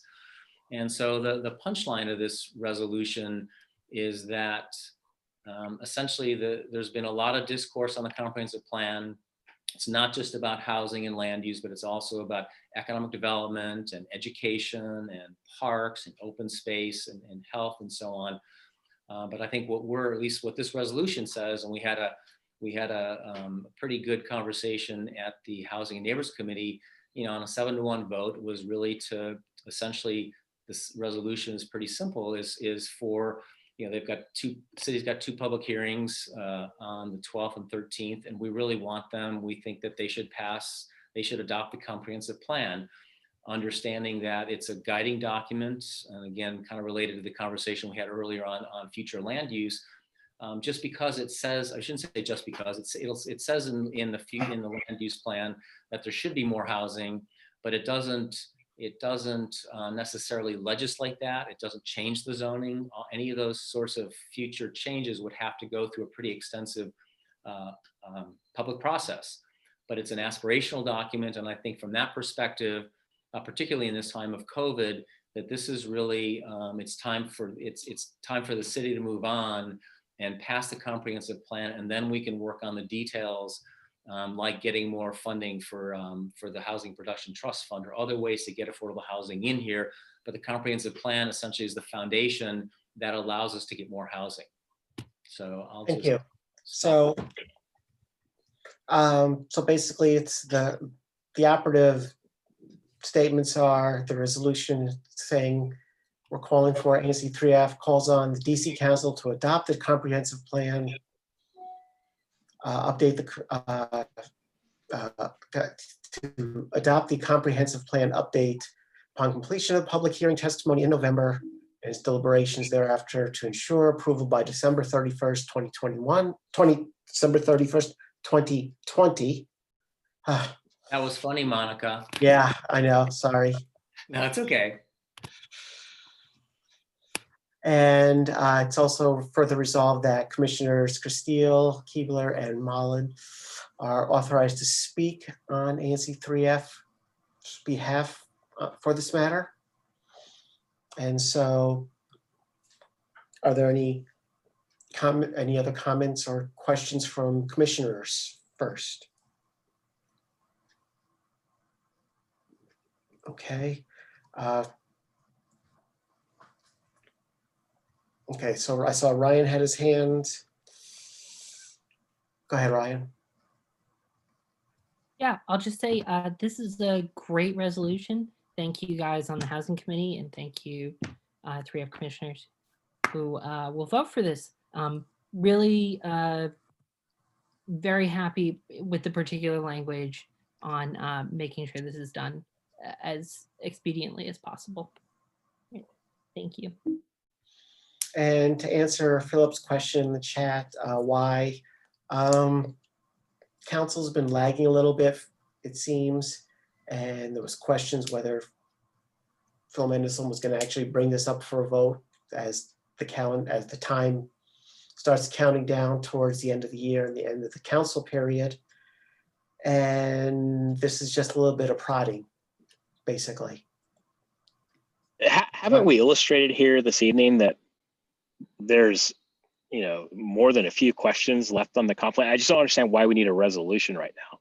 Why are we going into this resolved to pass the comp plan when there are questions still out there that are valid about how the comp plan will affect us as an ANC? So I think that's a valid question. I think part of the resolution is this we've been talking about this for a while now. They haven't answered every question, and I guess I'll just speak from experience. At some point, is that if this is a plan that every question has to be answered has to be answered, the plan will never pass. And so if that's the intent, then I think that's a valid question. I just think that OP has responded to lots of questions from lots of different stakeholders. And we think, it's not a perfect plan, but there's been a lot of work on it. There's been a lot of citizen input. And I'm just, again, maybe it's, what's the, I guess, what are your concerns about the plan?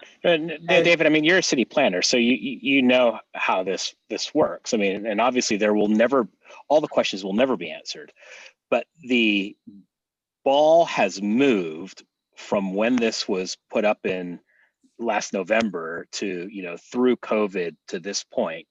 And from from the point it has been put up for public, forums and ANC feedback, there simply has not been a re-establishing of a baseline.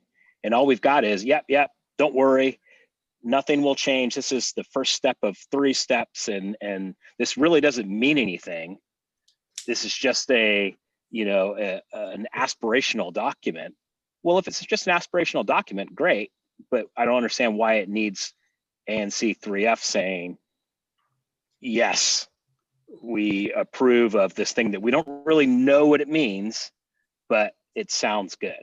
But yeah, and let me just answer this. I mean, I think, aspirational doesn't mean it has no impact. It does. The future land use map and some of the in each of the areas, it does have, it has aspirations, it has goals, it has objectives, and it does, the future land use map is this vision of what the city wants to do. And so, a lot of this, at least, again, I'll speak for what I know of, our part of Ward 3, it calls for more housing along Connecticut Avenue. It calls for more housing along Wisconsin Avenue. It's again, like this Howard University example, it's got some parts of it that may have some questions, but I think overall it's in pretty good shape. Now, again, I think that, I don't know when you mentioned, I'm not sure what you mean by baseline, but again, and I'm just offering my opinion. I think it's good enough to pass, and that's why we have the resolution. And we'll have a separate resolution potentially on the whole issue with that parcel by Howard University law, and if there's some, there are some issues there, some unanswered questions where we can say we want this modification. I've been coming to these Zoom meetings since these Zoom meetings have started, since the in-person meetings were curtailed, and there has yet to be how does this impact the ANC and what are we going to do about it beyond, well, this is a great idea and we're going to push it forward. Ryan, I understand, Ryan Keefe's, his goals, but nothing has been answered in the last 6 months since, these Zoom meetings have started about the murkiness of the language, except for, hey, we all want housing. We all want housing. That's great. But this Howard this Howard University example is a great example of, is it low density? Is it medium density? Or is it high density? Shouldn't we know that before we pass it? Okay, so the Howard University one, which there is the current plan that's out there and they're changing it. So there's a question mark about that. However, we did change the density on a number of parcels, number of tracks within 3F, including several, I think a couple within my SMD specifically, where we increased the density. And the impact of that is not that immediately development's going to happen there. Yes, it's aspirational, but also that density designation changes future zoning possibilities, because until that density designation is there, you cannot zone it if there is construction that's going on. So it does make a difference. So if you do currently have a parcel that is got low density construction on it of some sort, and you've now changed the designation, in the future, that a developer is able to move forward with that with less hoops. And then Andrea, go right ahead, and then we really should kind of. Okay, I just want to address this thing of the FLUM, the changes to the zoning and things like that. Affordable housing is coming to Ward 3, whether we like it or not. In my view, Mayor Bowser thinks that she's going to bring it to us with vouchers. I think the more proactive we can be to setting what we think the vision of affordable housing in Ward 3 looks like, which is a mix of different density, different income housing, and get something passed to change some of the zoning, we're going to get it the way that we don't want it. So that's one of the reasons for passing a resolution and getting something passed now. So that would be my answer for why do this now, even if it's not perfect. Okay. So let's move this along. Yeah, we really do, because boy, the time. So we have a resolution on the table. Do I have a motion to adopt the resolution from someone? I move that we adopt this resolution as. Second. I'll second it. All in favor of this resolution on the comprehensive plan, say aye. Aye. Aye. I'm abstaining right now. I'm Janine- abstaining. Yeah. Okay, Leah, Carolyn abstained. And we're done. Naomi abstained. Then we're done. Then we're done. It's 3-3. Okay. Wait, time out. 3-3. 3 in favor, 3 abstentions. Abstentions. We're done. No great wait. We may as well not do it. We may as well do something else. Wait, who are the three? Oh, Leah and Carolyn and Leah, Naomi, and Carolyn are abstaining. So we're done. Yeah. I mean, we'll still Want to post. leave it in the record that it was. Absolutely. I mean, we'll leave it in the record because we took a vote on it. We'll post to the website, but. Yeah, so there's no great wait here. We're done. Well, there is great weight. Why wouldn't there be great weight? We Andrea? need 4 for great weight. You need 4 for great weight? Yep. Okay.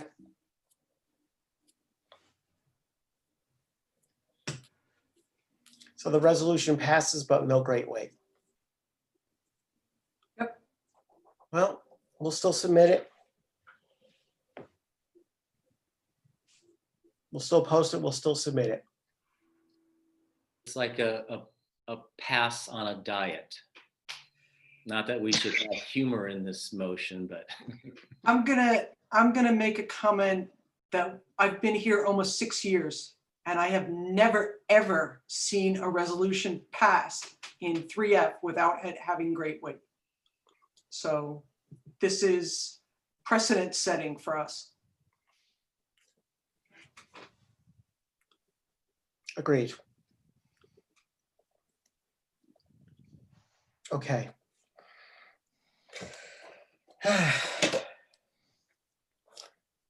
Next, we have a resolution on rent control. Also coming out of the Housing and Neighborhoods Committee. So I can tee this up. Okay. Hang on, sorry.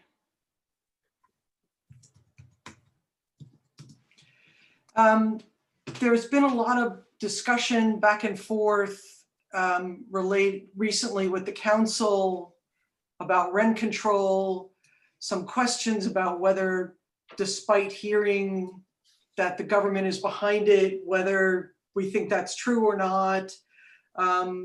We had a couple of members of Housing and Neighborhoods work really hard and put together, I think, an outstanding resolution about rent control. Right now, there is an omnibus bill. They're calling it the Omnibus Rent Control Bill.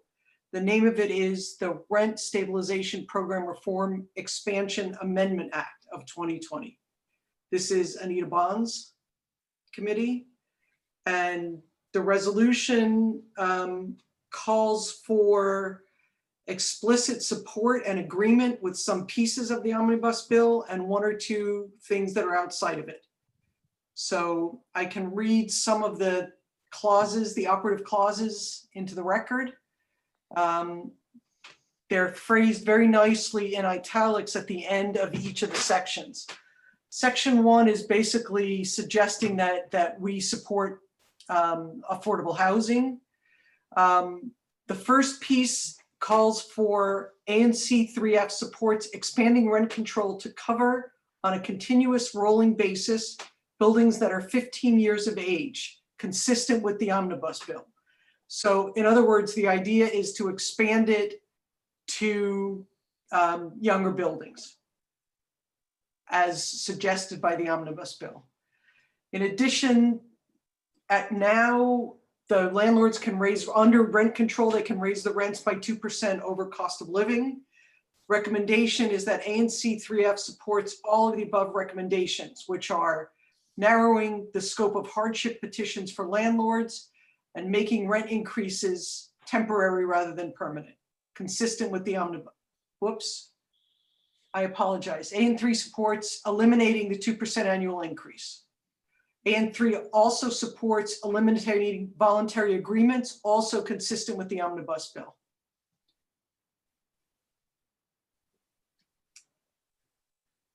We also have a recommendation that we support eliminating vacancy increases, also consistent with the bill. And we also recommend that we permanently repeal certificates of assurance in rent control. This is not what is in the omnibus bill. Okay, so the active clause is they endorse the recommendations of the resolution and urge the DC Council to enact the omnibus bill. Further resolve that Commissioners Monica Namath, David Christile, and Andrea Molad are authorized to speak on behalf of ANC 3F. Okay. Any questions, comments from any commissioners? Okay. Well, Monica, I guess my issue with this one and a little bit with the last one, though, the last one I think we've talked about more, is this was just received within the last few days. It is many pages long and a lot of issues. And we're 3.5 hours into a meeting and being asked now to raise our hand or not. I just have sort of a process issue with this. I don't know if I agree with the substance or not. I think on this very superficial I do, but it's hard to vote with great weight.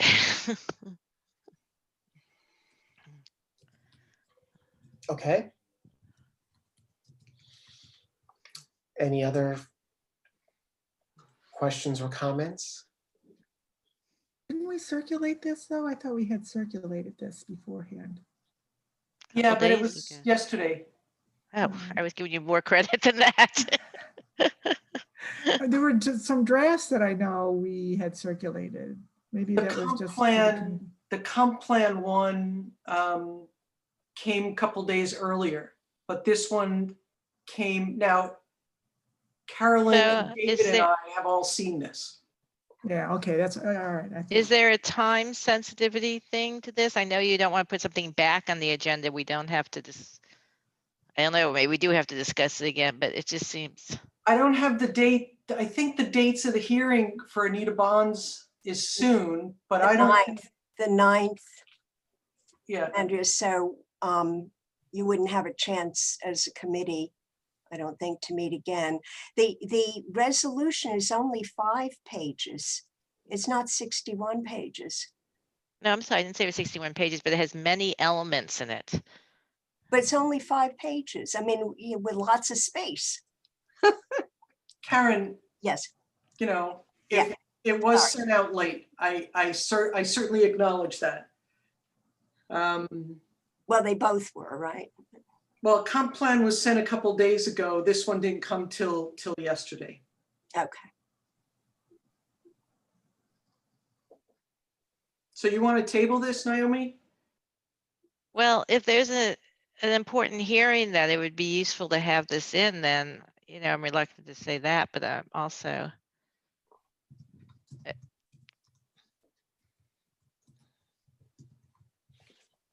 It's hard to, again, give, you know, sort of raise my hand with great weight when I. Understood. So Leah, do you have any comments or concerns? You're on mute. I mean, one question I don't understand at all is most of this is consistent with the bill that is, this bill is still under, is being heard. It's not a bill that's passed. The omnibus bill. That's what the hearings are for. Are is- therefore. Is to consider the passage of this bill. Okay, got And it. so we would essentially be weighing in saying, please pass it. Okay, Leah, you were going to say? I was just going to say that on some level, I agree with Naomi's comments. Andrea, I'm sorry, you might have already said this, but it's getting late, so I'm trying to stay focused here. When is this hearing scheduled for? November 9th, according to Karen. Okay. I mean, I think for the purposes of practicality, we should move to vote on this resolution.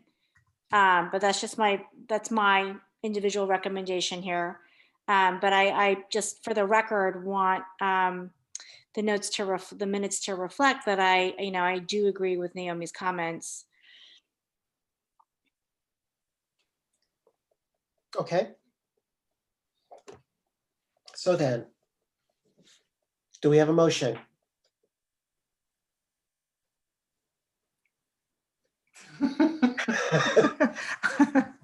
I move to approve the resolution. Wait. Monica, how are you seeing this? How am I seeing it? I mean, it's a short turnaround, I agree. I am in favor of the resolution. I support the goals of the resolution. So I am very sympathetic to the concerns that Naomi has.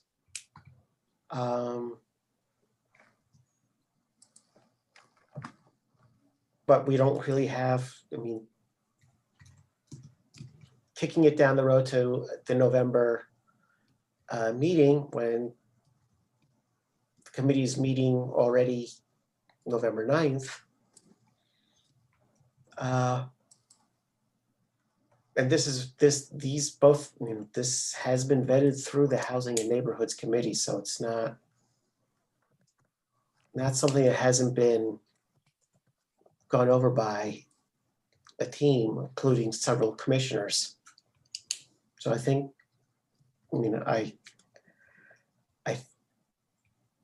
agree. It would have been nice to have a longer review period, but I think we should just simply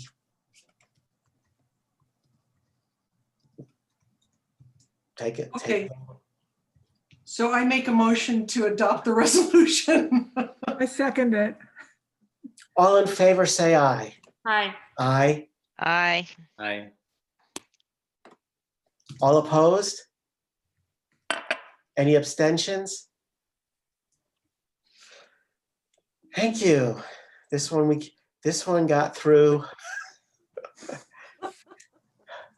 But we don't have to put this on the record, but I think also, I'll say one reason that, I voted to support this at this point is we've lost most of the participants in the meeting. There weren't any other voices about it. So, I went with the committee and the commissioners, but I don't think it's the best process. I mean, I think something that gets reviewed after 3.5 or 4 hours in the meeting does not get the same sort of community input as something that is reviewed in a half hour or something that was posted on the website a week before. So I think it's just something for future process. And if you want to defer this next resolution, which has no timetable on it, I am more than happy to do so, which is the Melvin Hazen renaming it. Given it's National Park Service and we don't even have weight on it, I think we should definitely defer this. Okay. So Julie Washburn wrote back that they were happy to hear community opinions on it, but that's all it is. Okay. Then we will table this resolution until November. Make our lives easier. Well, I think we'd also have to understand whether a resolution is appropriate or not, or whether community can give their opinion to the National Park Service on that. We'd have to understand this a little bit better. 3G has passed a similar resolution for NPS stuff in their ANC. So it's something, and Julia's welcoming a resolution actually. So Oh, okay. But- Sorry, I did not read that in her email, but She and I again, it's not exchanged really a resolution. Because it's NPS. We don't have any weight with them. right, it's a resolution, it's a request, but It's a it's request or passed a in the letter form of a or- resolution. But we can bring it, you all have the resolution. I'll post it up to the website, make sure everyone can see it, and it should be non-controversial, which means everyone's gonna hate it. There'll be unanimous opinion that everyone will hate it. Okay. It seems very controversial already just from the email traffic. Okay. It's going to be named after some kind of wine. That seems to be the only thing No, really no, direction that's it's going. actually not, the resolution does not have that in there. Oh, no wines. I just left it as, let's get rid of Melvin Hazen's name and let's let the community decide from, let's just, I'm not proposing any name in the resolution. Oh, okay. But yeah, so that part I don't have in there. I just simply have it asking MPS to remove the name and work out with the community to come up with a new name that is suitable for everyone involved. Okay, Naomi, you're up next. Let's do the budget. Let's see. Can I put this up easily, or does everyone have it in front of them? Or I have it, and you can put it up. if I can share my screen. Mhm. Is it there? It is. Okay. So this is the proposed budget for FY 2021, which began on October 1st. I've put for our reference what our budget was for 2020, what we actually spent in 2020, and the difference. So we had a budget in 2020 of expect to spend about $24,045, receipts 23,925. We actually spent about 17,006 and receipts of 18,431. I want to point out to you that those receipts that are in this actual 2020 include our quarter 2, 3, and 4 payment, which we received the first 10 days of October, which means they were received in 2021. So for some of our financial reporting, they're going to end up in our 2021 reports. But if we want to think about our budget, the money that we expected to have as receipts and what we dispersed, I included them in 2020. So I use this as well as the consultations, the notes I sent you, and the feedback you gave me to propose a 2021 budget. Again, that the district allotment is our district allotment, a small amount of interest. And if we go forward with the disbursements that are being proposed, we would then take $5,800 from our savings and move them into our checking to supplement the district allotment. David, for being a little newer, there were a number of years where the ANC 3F, before any of us were involved, did not spend much money at all of their district allotment, and it accumulated to well over $100,000. I think it was 110, 120 at one point. And so while maintaining good reserves, we have been working that down in part by having an assistant, Rachel, that hopefully we're providing better service. I'm not sure tonight's our best example of that, but also we introduced a grants program as another way to use our funds to benefit the community. So the proposed budget is this personnel line item is again to support our administrator Rachel Worsham. It's the same amount we budgeted in 2020 because of our requests on her. We did not allocate all that money, so I just used the same amount again. We did not spend all that money. The communication line item reflects the $1,200 we spend each year, which is our advertising Forest Hills Connection, as well as it helps to underwrite their costs. And David had asked for an additional amount to be used for further publicity and outreach and engagement and improving the website.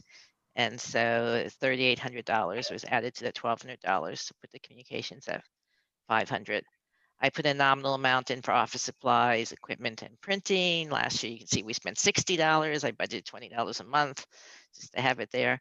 Grants, we budgeted $7,000 last year. We gave out 2 grants of $3,300 each. And so I use the same amount for going forward. Purchase of service is our mailbox at the UPS office. And again, just a little bit of cushion down here at $295.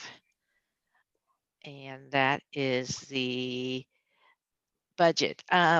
Rachel and I discovered just in the last day or two that there's an error in some of the spreadsheets that are provided to us from the ANC office for tracking our finances. So some of these balance numbers, this balance number is incorrect.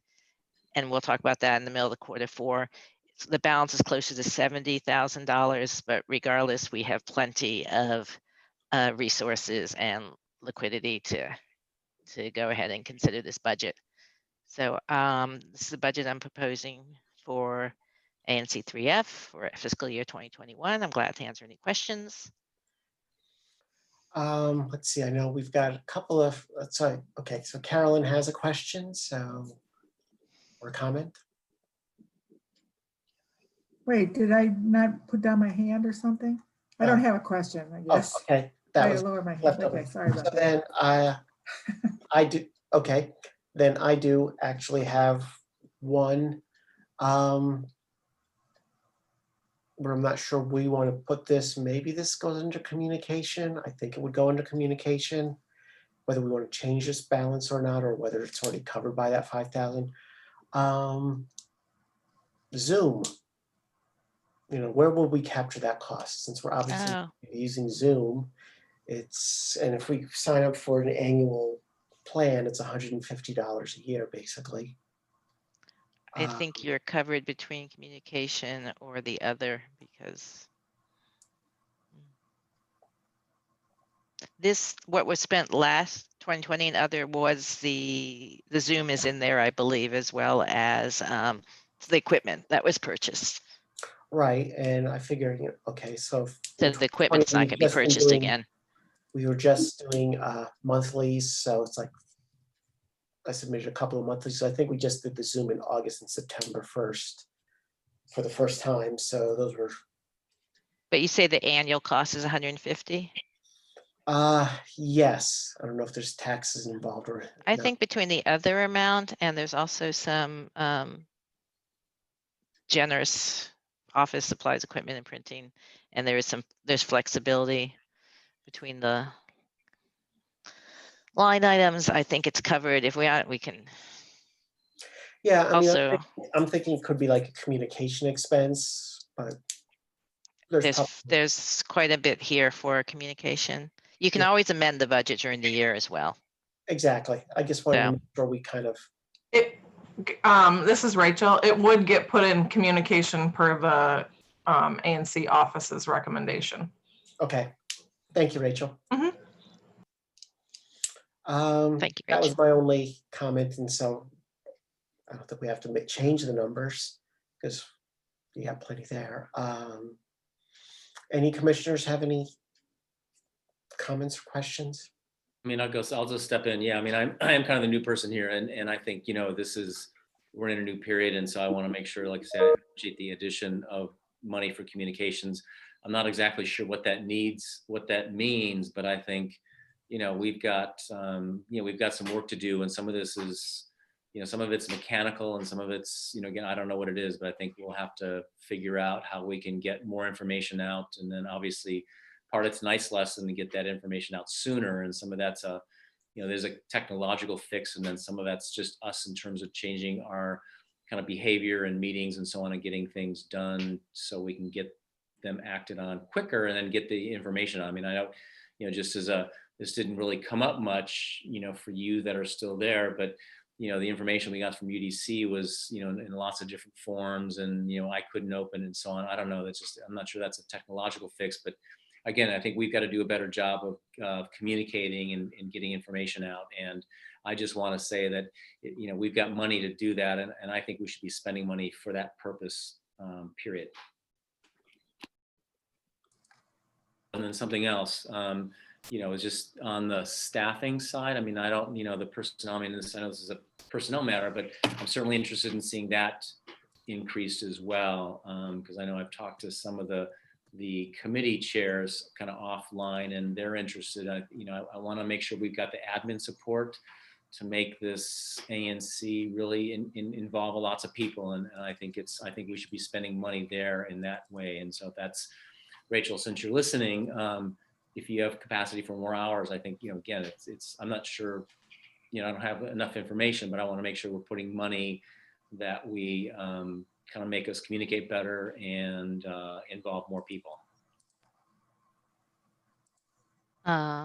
Great, David. Thank you for that. I just want to say we need to pass this budget because it's time. It was brought up a month ago that we were going to be talking about the budget. You received emails asking for your inputs into the budget, received copies of the budget.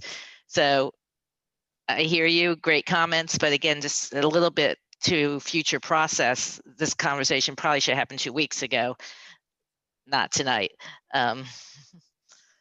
So I don't know if it's my role or not, but I would move that you pass this budget. You can amend this budget during the course of the year in a public meeting where you propose and document. So you have flexibility.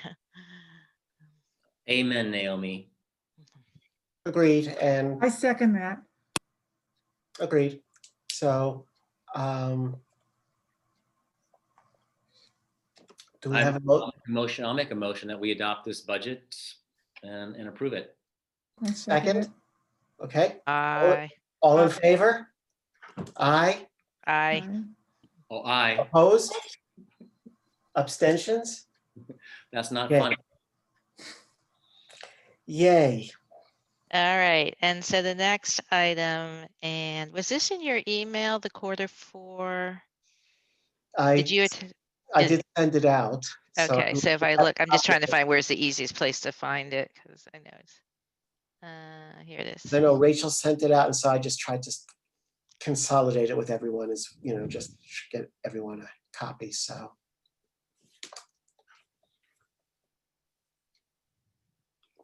I mean, if you want, I can share it out because I have it up on screen somewhere. If you can share it, yeah. I probably need to stop sharing. Let me figure out where I put it. Hold on a second. How do I stop sharing? Or if you start, I stop. Hold on 1 second. So I just opened it.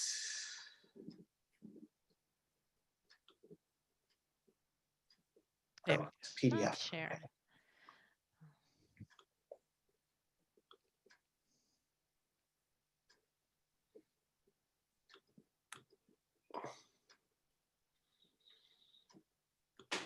So I will also just preface this with, because of the errors in the spreadsheet, the receipts and disbursements in this report are right. Some of the totals are not right. We're not about to go into the red or anything. Apparently there was a $3.79 error in 2018.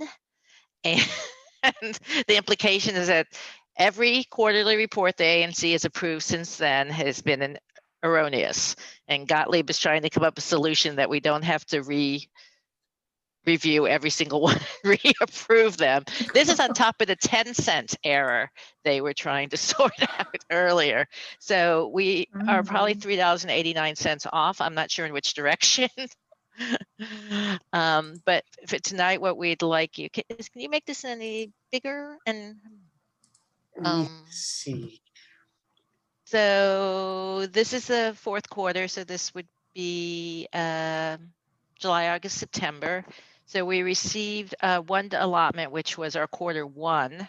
We received during the Q4. We received some interest. Those were our receipts. We had personnel costs. We had the 455 is the UPS box, and the 2 grant payments went out in that period. So you can see the receipts and the disbursements. Those numbers are accurate. These totals, we're not quite sure what they are. We're getting them sorted out. There's an error in the spreadsheet too, which was picking up the wrong balances here. So we will get this spread sorted. So what I'd like to ask is for your to go ahead and approve this quarterly report, understanding the receipts and the disbursements are correct, that the totals will be corrected. According to our bank balance, we had $70,000 and something at the end of September 30th, so we're quite solvent. There was these other small errors that need to be resolved. So Rachel and I will put together a corrected quarterly financial report for submission that you approve us basing it on these receipts and disbursements and approval to do that. Okay. Do we have a motion to approve the To be corrected order for a financial report. Second. all in favor, say aye. Aye. Aye. Opposed? Abstentions? Thank you. That has also passed. Next, we come to other business. Oh God, I hope we have none. I trust we have none. Well then. I actually have a question that maybe you, Monica, you can just say this is not ANC business, take it somewhere else. Okay. And we can move on. So this isn't as meaty as a comp plan question, but this is just a resident of the ANC. This is driving me crazy question. The DMV. Why can I not get a license plate in our great district without making a DMV appointment that's not available until 2021? I bought a car in January. DMV's been closed since March. I've done my emissions test, and you know I'm a Marine. I've traveled all across this country, and while I maintained my registration in Florida, it was not a problem. I did it online, and I got a license plate 3 days later. In this great city of ours, it is impossible to register a vehicle until next year, and it just makes zero sense. This is Juanita, I can answer that. So I lost my driver's license in April of this year. And about a week, well, I think it was April 3rd or 4th, about a week later, I went online, I called, and they said it's because they've closed down most of the offices. So I believe there's only 4 DMV offices that are working right now, and they all do different things. So everything is by appointment, and they have to wipe everything down and do all the disinfecting after every appointment. So even though I called in April to get an appointment, I don't have my appointment until October 30th. That was I guess I could get. I guess I understand that, except you know it's 2020. It's 2020. Why can't we do this online? Every other state can do this online, and there's got to be a way to make this simpler. I agree, is the short answer I can give. It's got to be easier to solve than the comp plan. We can, it probably is, but fortunately, ANCs have zero jurisdiction Got it. over DMV Done. stuff. So say no more. Email the mayor's But the next time I talk to Muriel, which I can always say, hey, seriously, COVID has screwed up everything, and beyond that, I have no answers.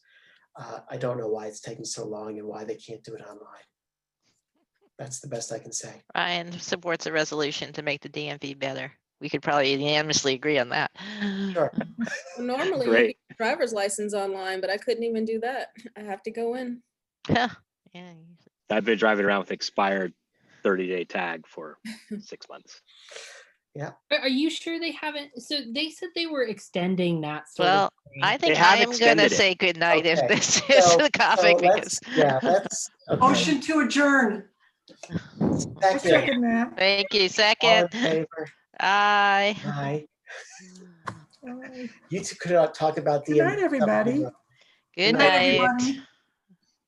Thank you, commissioners. Good night. Good Good night. night. Thank you, Thanks for Annie. sticking out with us.